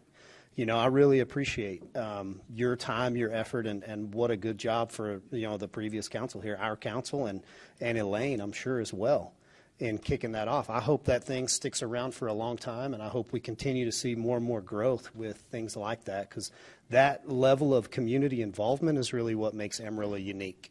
So thank you. Appreciate the praise from a critic. Yes, ma'am. It's always nice. Howard, anything? Okay, I think that was it then on that sub-report. Item 1D, I warned y'all about fruit basket turnover today. Jerry Danforth is going to give that update, but we're just going to have him do it when he comes up to update us on facilities projects. So that one is getting moved to 1F. So following along, 1E is an update then on community development, home ARP funding, and point in time count. Mr. City Manager. All right, Mayor, we've got Jason Riddlesberger, Director of Community Development, to present the item and answer any questions council might have. Jason. Thank you, Mr. Miller. Good afternoon, Mayor and Council. I'm so glad to be here and visit with you about our home ARP funding. I think I've got a PowerPoint up here. Am I? Nothing? That clicker is more like a tricker. Yeah. We just keep it to, you know, fake people out on whether. I bet you have a PowerPoint. It's coming. Let me just kind of tell you a little bit. Home ARP funding, you're all aware of the American Rescue Plan funding. About $1.9 trillion was allocated for that funding. $5 billion was set aside for the home ARP program. In Amarillo, we received about $2.5 million, a little over $2.5 million. So what I'm doing today, I just wanted to give you an explanation and summary of the home ARP allocation to my department. In the next couple of weeks, we're going to have a public comment period, followed by hopeful city council approval. And then we're going to present that plan to HUD for review and hopeful approval from them. So it looks like I've got my program here. All right. Gave you a little background there. All right. So again, Amarillo allocated $2.5 million. There are 4 eligible activities, and the home ARP funds must primarily benefit the qualifying populations. And I'm going to discuss each of those with you here in just a couple of slides. So what are the eligible activities? There's affordable rental housing. Let's see. Affordable rental housing, so that's the acquisition, rehab, or new construction. Tenant-based rental assistance, or TBRA. That's what we're currently using our home funds that we receive every year for that program, and it's going very, very well. We're able to help a lot of families with that rental assistance. Also, it's eligible for supportive services like coming home, and then also for acquisition and development of non-congregate shelter. And then, of course, 15% of that can be set aside for administrative and planning costs. So let's talk about the qualifying populations. This just kind of caveat that this program must serve all of these qualifying populations. So people who meet the definition of homeless, at risk of homelessness, people that are experiencing or fleeing the circumstances of domestic violence, sexual assault, and trafficking, and then other populations that are requiring services or assistance to prevent homelessness. So all of those populations must be served with this program. Let's see. Okay. Let's talk about a little bit more about these qualifying populations. The individuals and families are qualified for assistance based on their status as that qualifying population and not as based on their income. And then all 4 qualifying populations must be served with these funds, and they're eligible also to apply for the projects or activities supported by these funds. So let's talk about Amarillo's allocation. Again, it is a one-time award, so this will only be one time. We won't see this type of funding again. Again, they must be used for an eligible activity, must support all of the qualifying populations. Community development has been researching and working with a consultant firm, better part of about a year to 18 months. So this has been a long, tedious process. But we've learned a lot of great things through this process. We've been working real hard to get great community input and develop an allocation plan that we're going to submit to HUD. So what have we done with this? How have we done this allocation plan? We've done our stakeholder consultations. We had about 40 agencies that we visited with, personal interviews to get probably about 30 to 45 minutes with each of those agencies. And we had great feedback from those agencies. They were excellent partners that were very eager to help us. So the COC, obviously, you're aware of the continuum of care. Pretty much that entire organization was very involved in this. It included homeless and domestic violence service providers, veterans groups, the public housing agency, community agencies that address the needs of the qualifying populations that we talked about, and then public-private organizations that address fair housing, civil rights, and the needs of persons with disabilities. And then also we had public participation, very good participation from the public. We had held public meetings to share the funding availability and requirements. And then we had a great survey that went out to many, many people. We had over 550 respondents to that survey and got great feedback. When I finish with the point in time count, I'm going to share just a couple of things that I learned from that I think is very important. And then we also have that needs assessment that's based on the information that we gathered from the consultations and that public input. We were able to ID the qualifying population size and demographic makeup. And then also, as you would probably imagine, we identified that there are major gaps in shelter, housing, and services provided to these 4 qualifying populations.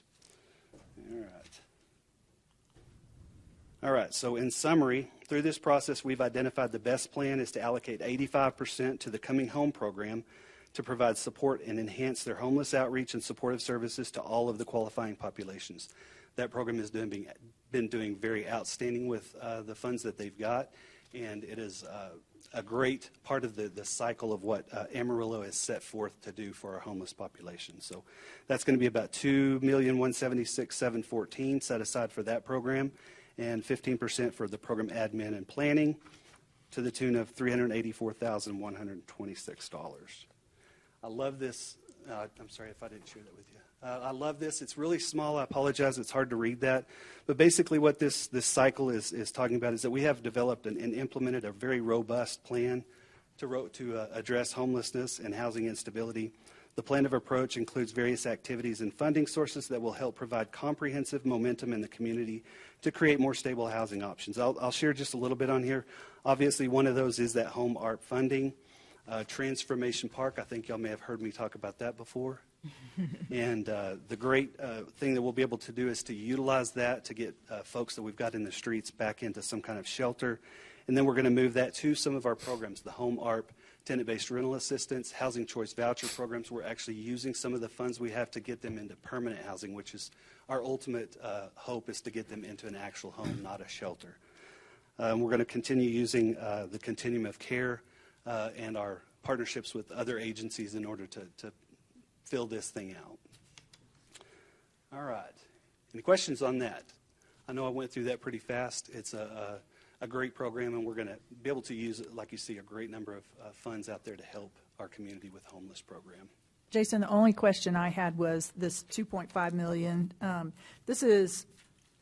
It's home ARP funding, meaning it was not a part of our initial funded American Rescue Plan dollars. This is additional funding coming from the federal government. That is correct. And did your team have to go out and get it, apply for it, or did it just fall in our lap? Amarillo is an entitlement community for the home funds. So we're already in the running to receive any kind of funds that come through that program. So we automatically received it. Now, we had to do our due diligence and the work on the backside in order to put this plan together. You can see all the different things that we had to do. I had a team of about 5 people that have knocked it out of the park and all the things that they've done. But, yeah, we've done a great job with that. So the funding was guaranteed once you completed essentially an application for it. And, again, just back to these are not one-pager. This is not like getting a library card, no offense, Amanda. These are very intense applications, database applications that you have to team to put it together. In fact, it's a low percentage of communities that have actually been able to get their plan approved. So we're hopeful that we're going to be able to do this real quickly with what we've done, all the work that we've done. We didn't do it real quick like a lot of cities did, where they got it in quick and then made adjustments along the way. We've been working very hard with our consultants to make sure that we get this right the first time. So I feel confident that that's going to happen with this plan. So, and I also just think it's fabulous that, as we looked at the audit results this year and had over $80 million in grant funding, this is the kind of number that will go into that revenue source. Looking for Laura Stores, but or Matt, they've all gone back to work. Yeah, right, Laura, that these are the type of funds that, because this department put that work into it, it goes directly to our revenue line. Absolutely. And on that schedule that we went over, it was the actual expenditures. Just because you receive grant money doesn't necessarily mean you get to spend it. And I think Jason was alluding to that sometimes you're entitled to receive a certain amount of money, but if you can't come up with qualifying projects and submit all the proper paperwork and go through all the approval processes, you don't actually get to spend the money. And so, as Jason mentioned, they've been working diligently with consultants to make sure we get to spend this money and we get to make an impact in our community with these dollars. So, yeah, it usually you don't get money up front. Most grant awards, they hold on to the money, and then you have to submit for reimbursement as you get everything approved along the way. Okay, those are my questions. Thank you. Any other questions? Okay, thank y'all.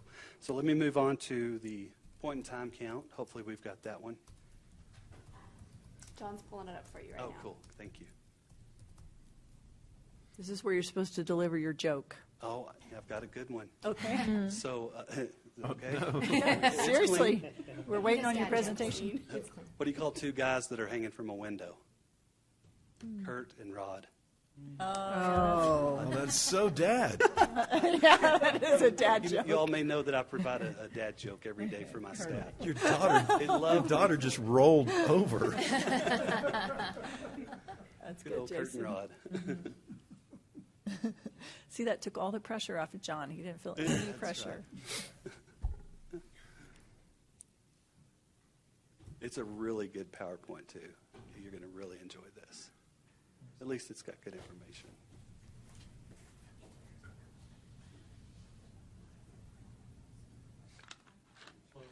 Do you know how you divide Rome?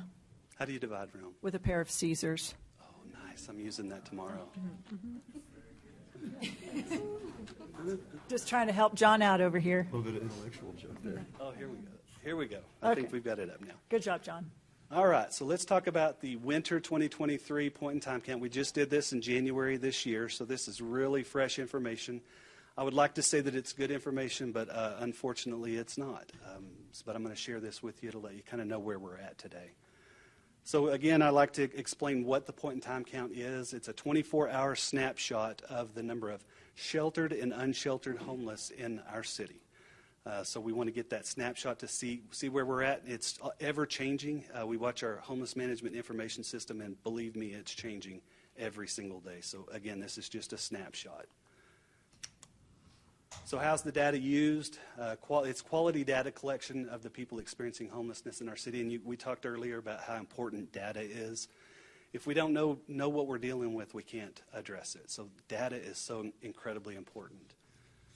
We also inform HUD, we inform Congress and Amarillo City Council about where Amarillo sits in this predicament. And I read a lot of reports that come out of HUD that are published to Congress, and I see our name in there, sometimes in very good lights and sometimes not in so good. So it also gauges the effectiveness of our programs and policies. We're always needing to know if what we're doing is right. I believe one of the great programs we talked about earlier is the Coming Home program. And then, of course, the funding to support the Amarillo Continuum of Care. Every year, the Continuum of Care receives funding, and we dole that out to various agencies that are helping provide homeless services.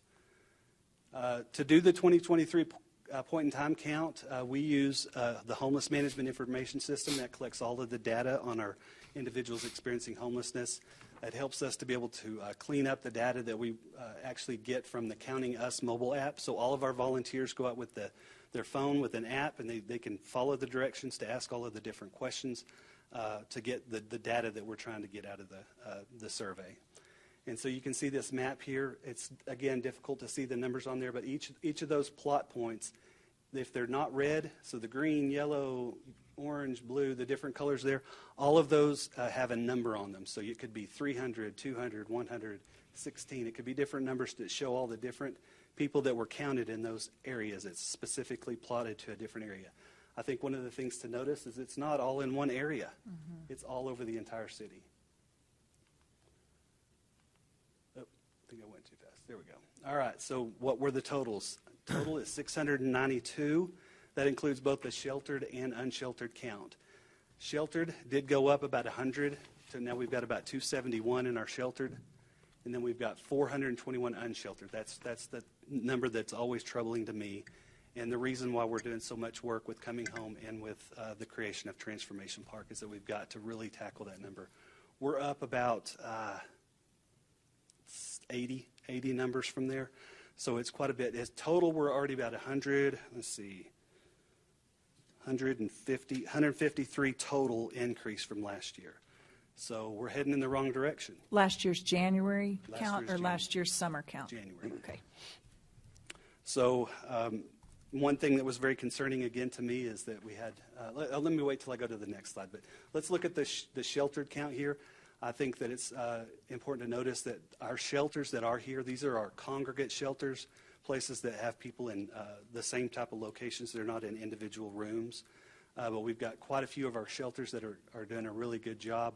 Our numbers have gone up at the Salvation Army, I want to point out.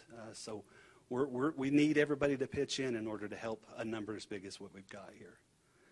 The unsheltered, again, I want to remind you, is we're talking about people living in the streets, tents, in their cars, other places not meant for habitation. So let's dig in a little bit on these numbers. Went backwards. Okay. I'll let you kind of look a little bit at these numbers. Some of the things I want to point out to you, one of the things I immediately look to whenever we get these numbers is when we talk about children under age 18. I always look for the unsheltered. I think that's something that scares me, and I think it's something that scares all of our community, is that do we have children under 18 unsheltered on our streets? Well, you can see there that we have 0. I put that on our continuum of care. I put that on all the agencies that help, because they immediately recognize when we've got these children that are unsheltered, and we get them into some kind of shelter or a permanent home very, very fast. I'm very proud that we do that. The females numbers were up about 50 this year, males about 30. Veterans was up. I want you to be cautious of the number of veterans that we note on here. I would say that the sheltered numbers are pretty accurate because they are in a place that they can actually verify their status as a veteran. The unsheltered numbers, that's all self-reported, so we have not been able to verify that. I want you to understand on the veterans how important it is that we help our veterans, and that we have a committee that meets that includes the VA, the Vet Star, Salvation Army, our Coming Home program, the Housing Department. We meet every single month to go over every single veteran by name to find out where they're at in their status, whether they're currently unsheltered or if they're in Salvation Army, or where they're at and where we're moving them to. I have over 40 vouchers that are ready to get people, veterans, into a permanent house right now. We just have to work them through the system in order to get all the paperwork done and then maintain that housing. That's where that case management is so important, because it's a big struggle, and a lot of them return to homelessness. So we have the housing, we just have to keep working at it, and we work with them one by one, name by name. 4-year trends, I think it's important to look at again here. You can see that 2020 total was about 600. We brought that down. You can see Coming Home was being very successful. We hit the pandemic. We put a lot of effort into putting people into motels and kind of short-time solutions. And then the number keeps crawling up, and now we're back up to 692. So we've just got to keep doing what we're doing and keep plugging along because the number's only going to get bigger. And I've talked to a lot of my partners throughout the nation, and I'm afraid these numbers are going up everywhere. And some of the bigger cities, it's going up astronomically. So what are we doing? Coming Home, you all are very aware of. Coming Home's working very hard. We've got over 200 folks that have been housed, multiple households that have been housed. So it's working. It's over 85% successful. It is a great program. And it's getting people out of homelessness into permanent homes. Transformation Park is coming. That's another thing. We've got to get folks off the streets and get them somewhere where they've got food, where they've got bathrooms, showers. You know, I love to talk about Transformation Park, so I'll keep that short. But Transformation Park is a solution here. And then I put all these others up here, the Amarillo Continuum of Care, all of these other agencies are all indicative of the agencies that work together in order to make this successful in what we're doing. Not a lot of funds, so we have to do the very best with what we have in order to make a dent in this and work together as a team. So that, let me share. We had 30 teams in our point in time count and over 87 volunteer that were out there. And this just could not be done. This was, I would say 5 years or so ago, we did not have quality data when it came to point in time count. But we make this a priority. We work very hard to get the number of volunteers to make this data make sense and make it where we can use it and be sure that it's good information. All right, any questions? Mr. Smith? You say the numbers are up here and also nationally. Why do you think they're up? Oh, I'm for sure that the inflation is up, that housing costs are up, our rental properties here in Amarillo are rising, and it's pricing people out. Food they can't afford to buy food. So I've got some, I'd like to read a couple of things that we got from our survey here in just a little bit, but we've got people that are struggling right here, and they're a paycheck away or they're a trauma event away from homelessness. And we're talking about thousands of people that are at that brink. And that's one of the important things that our government, everybody is pushing for now, is some homelessness prevention programs that we can start to recognize that before they hit that tipping point and they're actually on the streets. Because once they get there, you'll hear some of these things where they're victimized, losing all of their paperwork. It's starting at ground zero again, and it takes months to get back to that point that they were maybe just a week before they hit homelessness. So COVID was a big issue that hurt us a lot.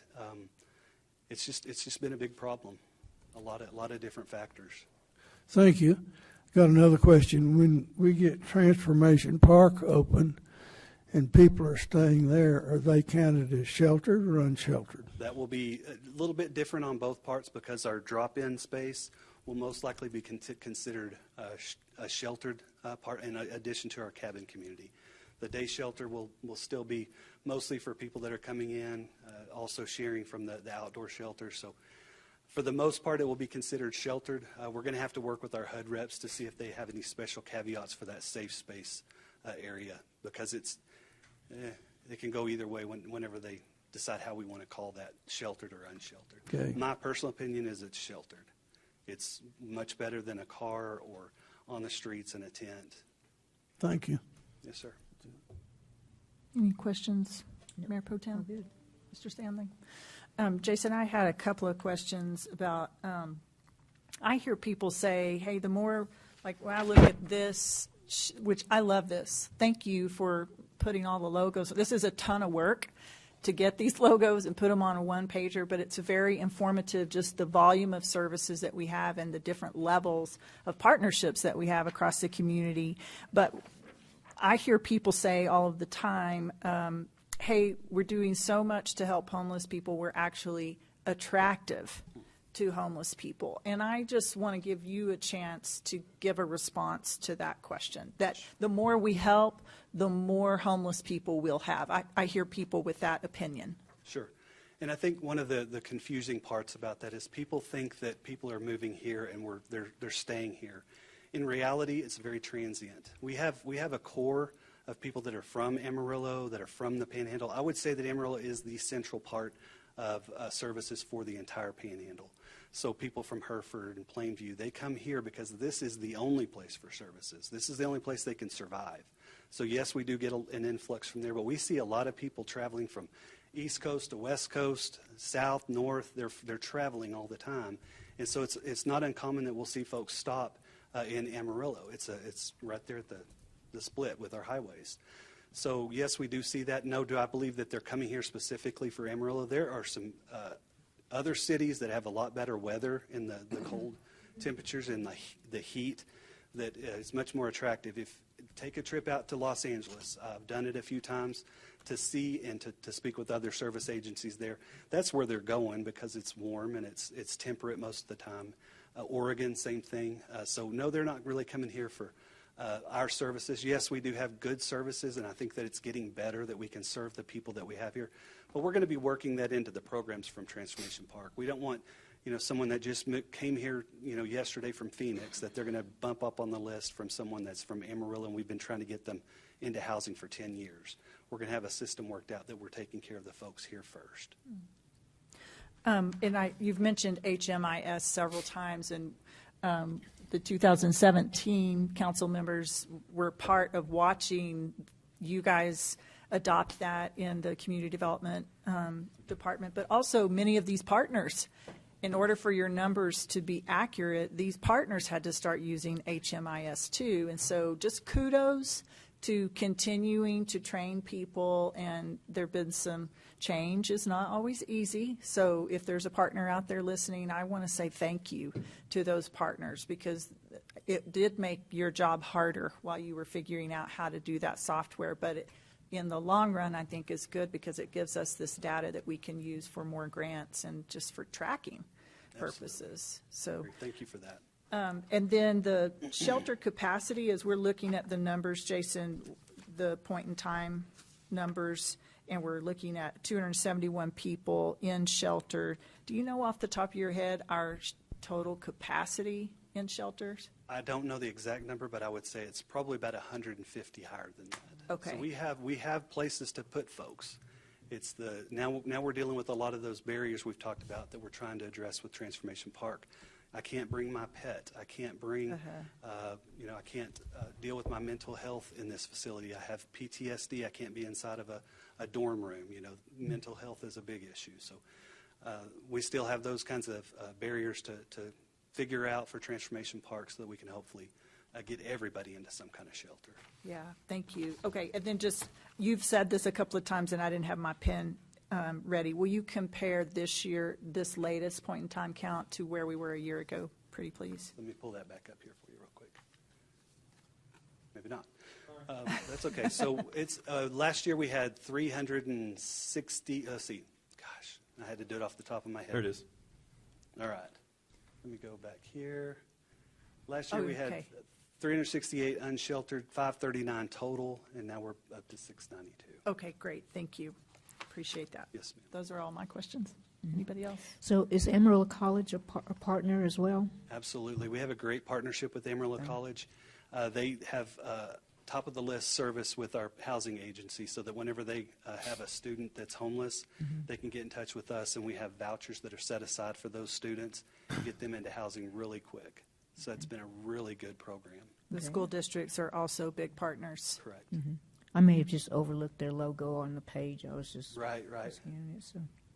And I may have missed some on there. It was Jason tried to do this type of thing. I didn't have a whole lot of help on that. Okay. Yeah, this is not everybody, but it's a lot of people. Correct. Yeah. Okay.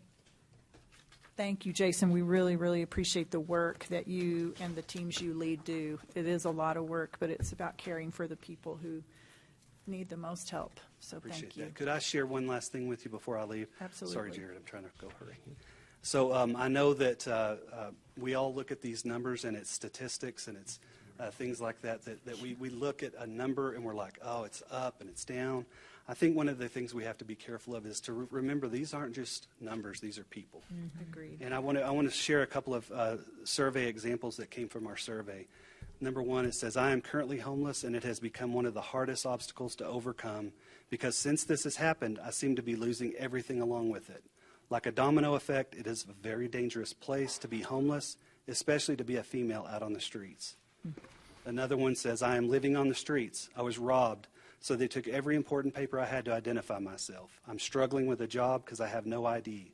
I'm in the process of getting my kid back. It's been a real struggle. Someday I will get lucky and rent a room, but most days I'll sleep at the park.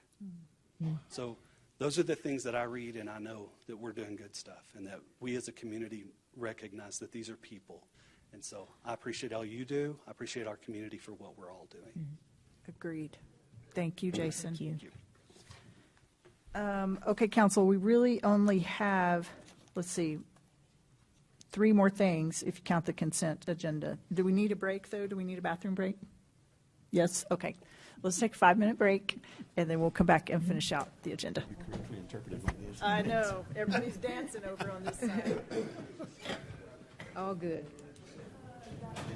Sorry, Jerry, I got just a little bit more. Yep. Because I told him to be brief. Only 3 more things. That's right. I know it.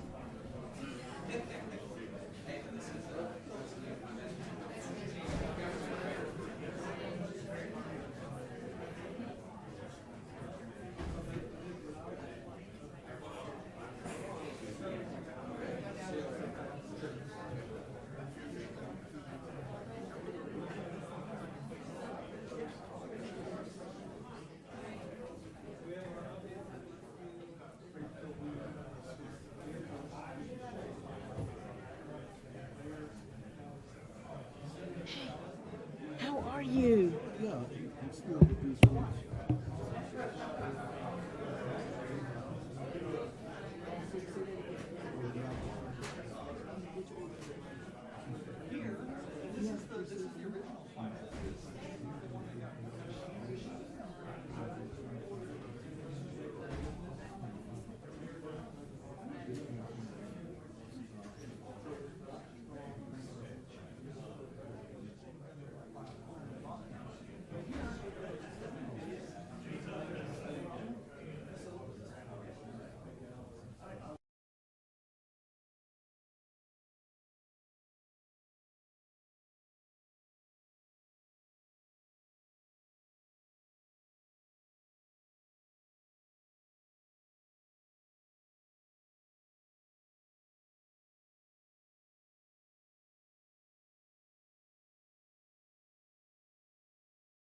Item 1F, an update on facilities projects. Mr. City Manager? All right, Mayor, we've got Director of Facilities, Jerry Danforth. All right.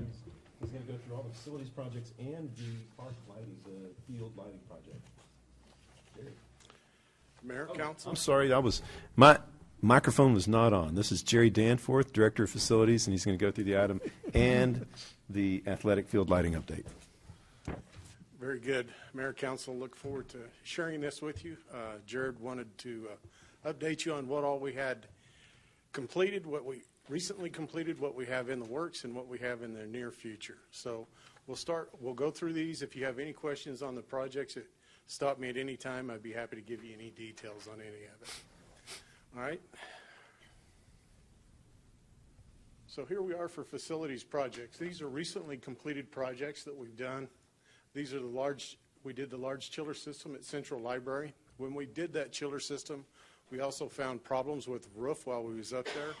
So we took the opportunity with the downtime to go ahead and get that addressed, patched a large section of that roof while we were up there.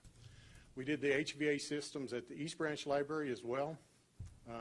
These are over 250-ton units that we're putting in there, large systems.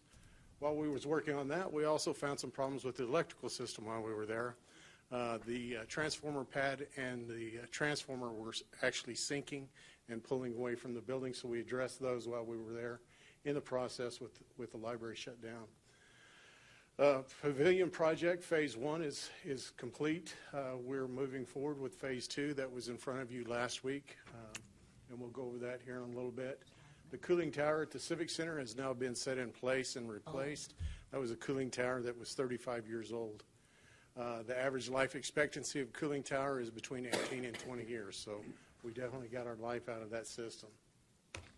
The two elevators, passenger elevators at PD on the north side of the building have both been completely remodeled. They're almost brand new units as you look at them right now. Yes. Now they're controlled with electronic controls versus old contactors and switches that were from back in actually the 1930s. So we changed those out, put in new drive systems. So the police department seems to be pretty happy with those upgrades. We did a washout area for the police department for their tactical gear down in the basement, large commercial washers that can handle washing their heavy-duty equipment. That was completed here recently. And door security installation throughout the police department. A lot of the doors and stuff that they had, like, for instance, a good example would be for their interrogation rooms. The doors actually swung in, so if they had an unruly client, they could literally be trapped in the interrogation room with that client. So we changed the swings on the doors so they could actually swing out instead of in. We changed the swings on the door and their evidence storage and stuff, areas like that. So those are recently completed projects that you'd approved that we moved through, and when I say recent, that's all within the last 3 to 4 months. Any questions about any of those projects? I really think we need facilities kind of regularly on our agenda, kind of like we do budget updates and sales tax reports, at least a couple of times a year. Just this department is so active in what they're maintaining and in some of the new construction that's happening. I just think it's very informative to have you regularly on the agenda. But questions? No? Anything from this end? Okay. Okay. Jerry, next. What I have here is the photos. These are the HVAC systems, both at the North Branch, or Central and East Branch Library. You can see those are sizable systems. This is the electrical pad that was failing. You can see where it was sinking. We literally had to pick it up, rewire the entire thing, because as it sunk, it was literally pulling the cables out of the building. Wow.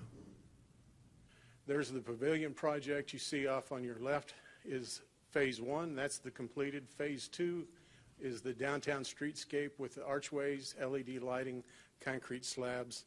A lot of the stuff that Councilman Stanley brought up is coming to fruition. There's a lot of people that want to use that facility for different type of events, and so raising it up. Fortunately, we're still within budget on this project. We're hoping to bring it in under budget when it's all said and done. There's the Civic Center cooling tower. These show it set in place. When you look at this, actually, we didn't have a crane large enough in the city of Amarillo to swing this cooling tower. We actually had to bring one in from down south. Because of the reach and the distance, those cooling towers set quite a ways in on that roof. So with every foot that you go up and every foot that you go out, it changes the size and the demands of those crane assemblies. We barely got that thing set with that next largest crane that we brought in from down south. But that system's in and operational now. The APD, the elevators look much better than what they did in the past. It's kind of nice to have a modern system in place. These are projects that we currently have underway. Service Center North, I don't know how many of you are familiar with the GTM or the Benny Keith building that's there north of the Service Center. Mm-hmm. It's almost 90,000 square feet. To date, we've put a new roof on that building. That new roof was right at $1.1 million to re-roof that building. But we're still working on getting it repurposed so that the Utilities Department, the Streets Department, Public Works, all of those can get their vehicles in there. For bad weather events, this allows them to stage actually within a structure, fill the trucks up with salt. We don't have to worry about it getting wet. Then when the event happens, they can roll out of that structure. Some of the unique things we're doing on that, and I'll go through that when the site plan comes up, but we've really taken into account the neighborhood in that design to minimize the impact and to minimize the risk from a safety standpoint on that facility. The transit multimodal, most of you were there for that groundbreaking on that. That's moving along great. We're actually ahead of schedule on that project, even with the weather we've had. Believe it or not, the wind hurts us worse than the cold weather does. Fueling site at the north of the Service Center and fueling site at the south of the Civic Center or Service Center. Both of those are underway. We anticipate having those. The A&E is underway. We anticipate having those out to bid within the next 2 to 3 months. City Hall construction, we had the groundbreaking last week. Contractors mobilizing, getting his people all set up and ready to go inside that facility. We're actually over there doing some work on it right now. When we look at the City Hall project, keep in mind a lot of that work will be self-performed by us. A lot of that work is done by our CMAR.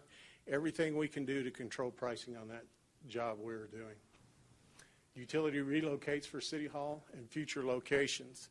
When I talk about future locations on the utility relocations, when we did the groundbreaking or when you drive by future City Hall, you see the overhead power lines. We've done all the boring is already done with Excel, so all of that's ready for those overhead lines to come down as soon as those utility pads are poured. We've also worked with Atmos and all of the communications companies. And we're not just addressing City Hall, we're addressing a couple blocks to the north as well, so that as any other development happens downtown, that work is already in place. It benefits not only us, but any future growth that would happen there. So we're taking a forward look to that as we do that work. Familia Dental Clinic roof replacement, that's actually out to bid currently. We anticipate opening bids on that within the next 4 weeks. Cabin community design work, we did the design work for the site plan in-house with our architects. We will be putting that out to bid and awarding that at the next council meeting. So did you skip over sports field lighting projects on purpose? Sports field lighting, yeah. Well, I did the dental clinic. Sports field lighting's next. Sports field lighting, here's where we're at on the sports field lighting. Martin Road, all of the light poles are stood up. All of the bases are up. We have the same thing at South Eastfield. We have the utility pad poured at Martin. We're waiting on XL to set the transformer. Once XL sets the transformer, then David Ray, our electrical contractor, will wire everything up. We're looking at about a 2 to 3 day time period after XL sets the transformer. We were told that they were going to set it last week. We're hoping we get it this week.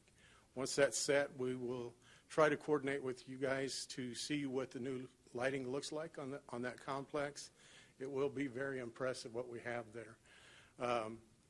At Southeast Park, all of the poles are set. All of the bases are set. We're fixing to start pouring the pad over there at that site. And then XL is working on locating a transformer to bring in that will be large enough for that project. Once that's done, we anticipate that we're probably about 2 weeks out from that. And then we'll start moving over to Rick Klein, working on both the soccer fields and the existing fields. Those are retrofits. We took advantage of the pole bases that were there, so we didn't need new poles. So we'll be changing those out and working at John Stiff as well.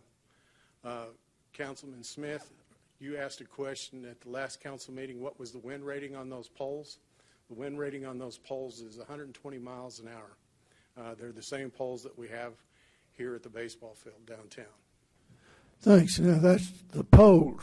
When you get the lights out there, the wind's going to affect that still. Well, no, that's rated with the wind, with the light fixtures there. That's the total rating. The other question you ask is the bases on those poles. The bases on those poles are anywhere from 18 to 25 foot in length and weigh anywhere between 2 to 6 tons. Sounds good to me. So we won't have any pole bases breaking, or we shouldn't have any poles breaking. One of the nice features of the Musco system is that it is monitored 24/7 by Musco, and if they see a problem with any of those fixtures, they automatically call out their service techs. You've got a 25-year warranty on that system. That entire project came in on budget for what we bid, for what was funded. So you're in a good spot there. So we're excited about moving quickly on this. Our contractor's doing a great job. Musco's doing a great job. The partnership with Parks has been good with us. So they've been involved heavily with what they want. The additional features that we wanted from the utility pads.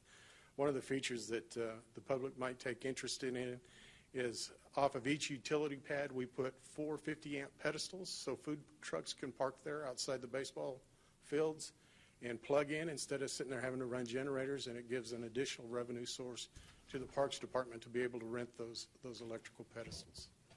So those are in place. As we jump to number 9, the cabin community. Like I said, we did the site design on that with our local architects, and when we get that over to the architects that have been selected, we'll bring that to you at the next council. Number 10 is the 300 horsepower chiller that is set in the Civic Center. This will be the second of 2. The one that was pulled out was once again one from the 60s. It was an R22 system. R22 is extremely expensive. It's being phased out by the federal government. Availability to get that refrigerant is extremely limited. And when we talk about the quantities for one of these chillers, we're probably looking at around a $30,000 bill just to buy the refrigerant for that thing. So it was something that it was leaking. It was time for it to be replaced, and it's been a good job for us. We did get some considerations from York when we negotiated with them on the contract. We got approximately another $25,000 of electronic controls and monitoring systems. They will be similar to Musco. They have the ability to monitor it off-site, and it will link in to our building automation and building management systems. So we'll have 2 sets of eyes on the chiller systems at Civic Center. The re-roof of the facilities building, that bid will open here in end of next week. That's a rather large project. That roof is right at 38 years old. So we're replacing it. The Sims building UPS replacement. When we talk about the Sims building, keep in mind we're talking about the EOC. We're talking about 911. The UPS system is uninterrupted power source, is what that is. And when we look at that, that will back up those areas completely, and a large percentage of the rest of the building. We're going from a lead battery system to a new electronic battery system that is actually a cartridge system, so we don't have to shut down the system to change out power sources. We can plug and play while the system's live. We anticipate that job starting in June. It has been awarded to the contractor. Designed for 4th and 5th floors of the police department. The 4th floor is where the chief currently resides. There's a locker system in there that The gentlemen in here will understand what I'm talking about. Their showers are a pedestal shower, which means there's a pole that comes up in the middle of the shower, and there's 5 heads that come off that, and all the officers get there and stand there and look at each other while they're taking a shower. So we're updating that. We're modernizing that.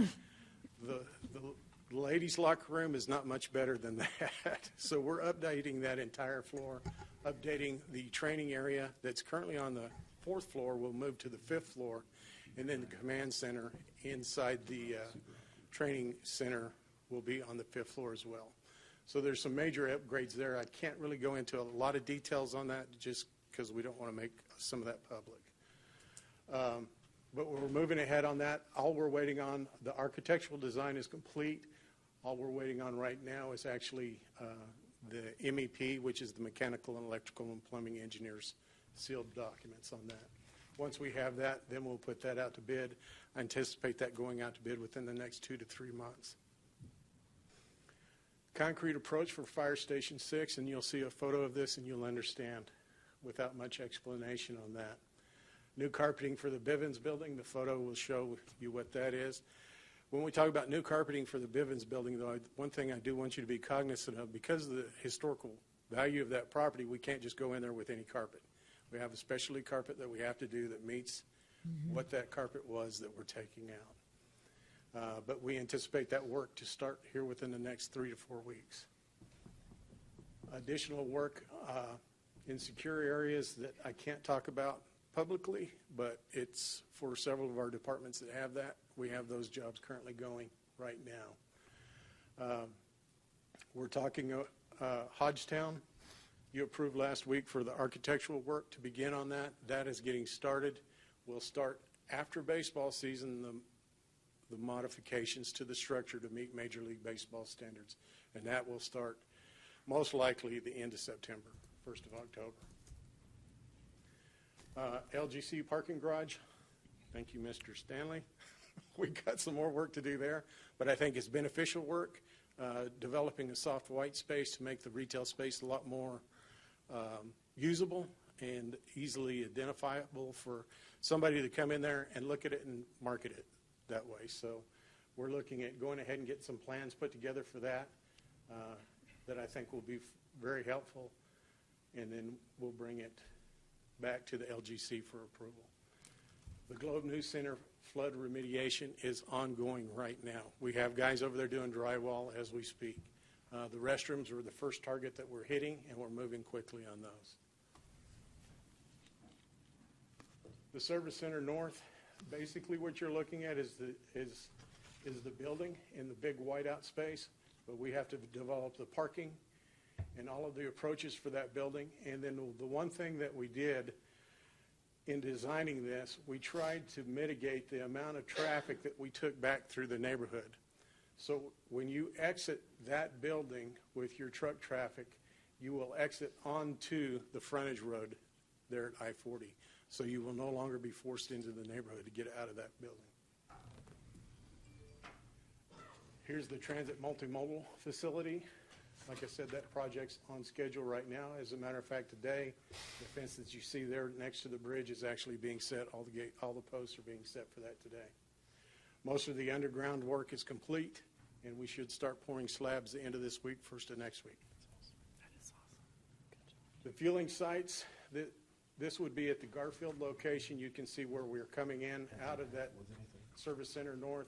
Truck traffic comes in. It's all one way. Currently at the Service Center, truck traffic crisscrosses. It's a major safety issue. We looked at that, and how can we pick up the efficiency? So when we get done with these fueling sites, we're basically going to have 8 fueling sites for trucks, whereas right now we have 2. So you can see the timing for getting equipment off that site is So basically what you're saying is we have people sitting, waiting in line for an hour. For hours in some cases. New City Hall, most of you have seen the renderings of that. Like I said, we're moving on it right now. If you was to go out there, the work you would notice right now is happening there in that bricked-in area where the transformers will go in the future. And that's facility staff over there working currently. Sport field lighting, you can see what we have out there. Like I said, if you want to see a good example of it that's fully functional right now, buy a ticket to the baseball game because it's the same lighting system. We do have the ability, at Michael's request, he's going to have some additional features that these lighting systems can do at an additional expense, but he would do that separate and apart from the construction contract. So that he has another funding source for that, for live streaming ball games, and also the ability, you know, when they hit a home run here, they can flash the lights. That ability will be here as well. Do you have any pictures of the light heads as they were laying on the ground? Not a close-up. I just thought it'd be interesting to share with council. The light heads, when they're laying on the ground, they're each one of these light heads, and you can see on that one picture on the right, there's, 12 light heads on that one standard. Each one of those is set to a different angle, and it's locked in place to a different angle. And what Musco did is they looked at our fields, they did lighting analysis, and they pre-positioned each light to where their best guess for having perfect lighting on the fields. And they'll come in and they'll do a heat analysis on the field, a lumen analysis on the fields to make sure that they're perfect, and then they'll make final adjustments. But the anticipation is that they probably will have to do very, very little, if any, adjustments to the field. I just thought it was fascinating that they can perfectly light just the field without light pollution into other areas, into neighborhoods, into surrounding neighborhoods and areas like that. And you're going to have MPEV, sod poodle quality lighting. Just thought it was really impressive how all that went up. Yeah, what they do is, as Jared said, they do have those pre-engineered and preset. When they set that pole, they actually put a laser that mounts at the top of the pole in position, and that laser points to home base. And so until that laser hits that indicator, they don't bolt that pole down. So they can sit there and twist and turn and set that pole exactly, and then they drive it down the last 6 inches and secure it. So it's perfectly engineered coming out of Iowa. The cabin community design, you can see its relationship to transit. We've been working with Jason and his group quite a bit to fully wrap our heads around their needs. We are currently working with building safety because this is truly not something that's common to this area or to this region or to the state of Texas. So we've got to be cognizant and working with building safety of what can we do and do it right so that it meets the standards that building safety has. Building safety is highly involved in this project. We meet on it about once a week currently.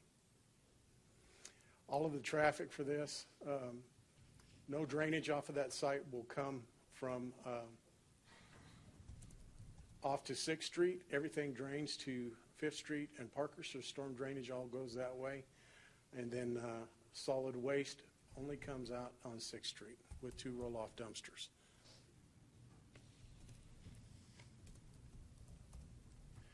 That's the 300 horsepower chiller that's currently installed in Civic Center. That's the roof replacement. You can see where the gravel's actually gone, where we've been doing multiple repairs on that.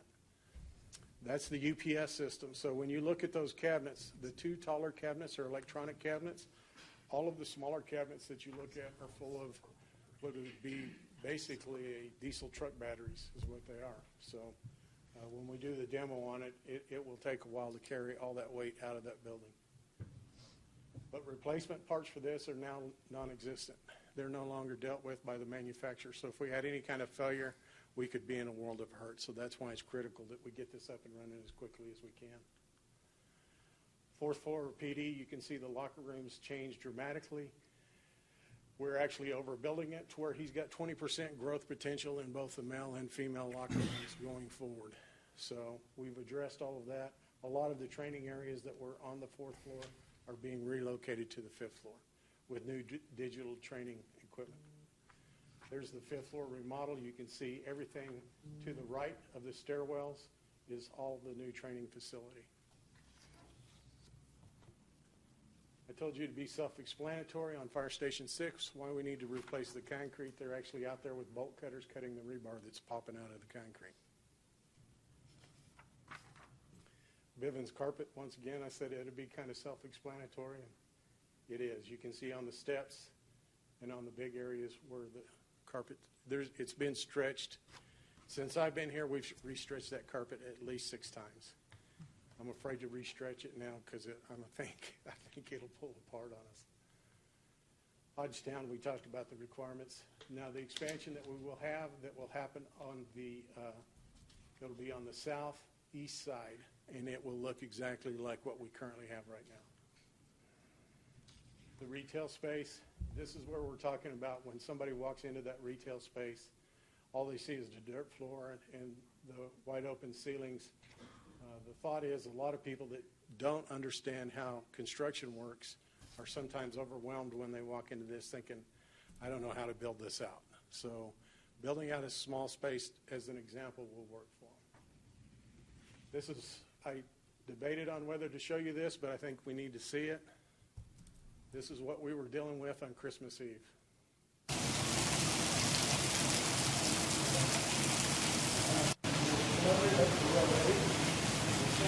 First floor is all flooded all the way around.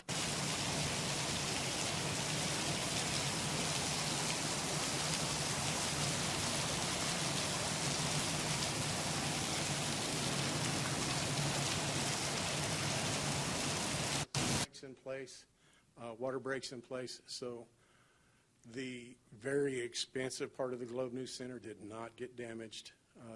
Really all we're looking at is those restrooms and carpet is the 2 big ticket items. We do have some small items we've got to deal with, but a lot of that we've already done. The elevator, will have that completed within the next 2 weeks, so it's a matter of the restrooms catching up. I've had citizens ask if that was a result of the extreme cold and pipes bursting, so I'll just give you a chance to respond to that. Sure. I've been asked that question quite frequently too, Mayor, and I appreciate that. We actually had a sprinkler head fail, but the sprinkler head was 20 feet from the exterior wall, 20 feet from the top of the ceiling, in a room that was 72 degrees. So it's impossible for that line to have frozen and busted. We literally had a sprinkler head that just failed, is what it was. And it was on the 3rd floor, and so that's the reason we see the water cascading all the way down. Yeah, so kudos to Bo and his team. Absolutely. I mean, they just went by on Christmas Eve just to walk through, double check that things were okay, and they discovered it, which it could have been days given the timing of that on Christmas Eve. Well, we actually have a rotation, regardless of holidays, that the Civic Center and facilities does. That's in our excellent. buildings. So we inspect every building every day. Yeah, that's excellent. And this is why, I guess. Yeah, so great. Good job. And then the near future projects that we've got. Pavilion Phase 2. That's, of course, the concrete, the streetscape, and LED lighting in that facility. The fueling sites that we talked about.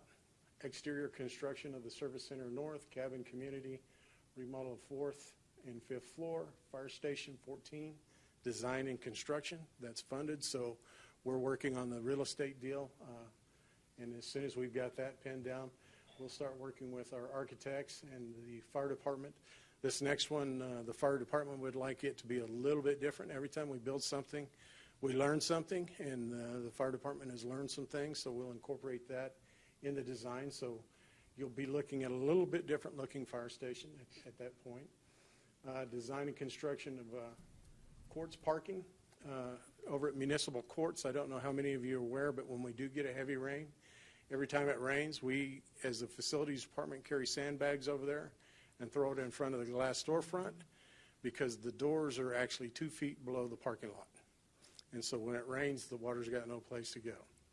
So we're looking at redesigning the storm drains and the parking lot over there to get the most that we can out of the parking and yet secure our building and stop future damage from happening there. Comanche Trails interior remodel, that's an approved project.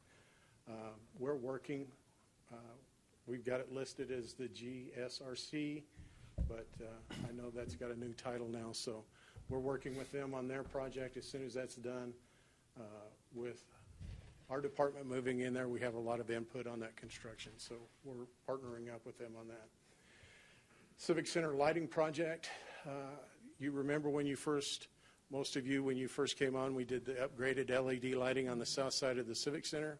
Now we're doing the north side. So that'll be going out to bid within the next month. And that's hot tax funded.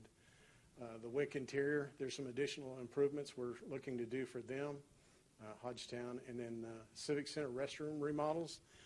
This one here is a interesting project for us. We are actually going to put this out to bid and get some mechanical engineers heavily involved in this. Because of the failure of this sanitary sewer line that we've dealt with here recently, that collapsing cast iron pipe, we want a mechanical engineer to go in there and shoot all of the cast iron pipe and tell us what we have. I don't want to build a new restroom on a failing sewer line. So we want to take a look at that, get a report on that, and then look at that scope.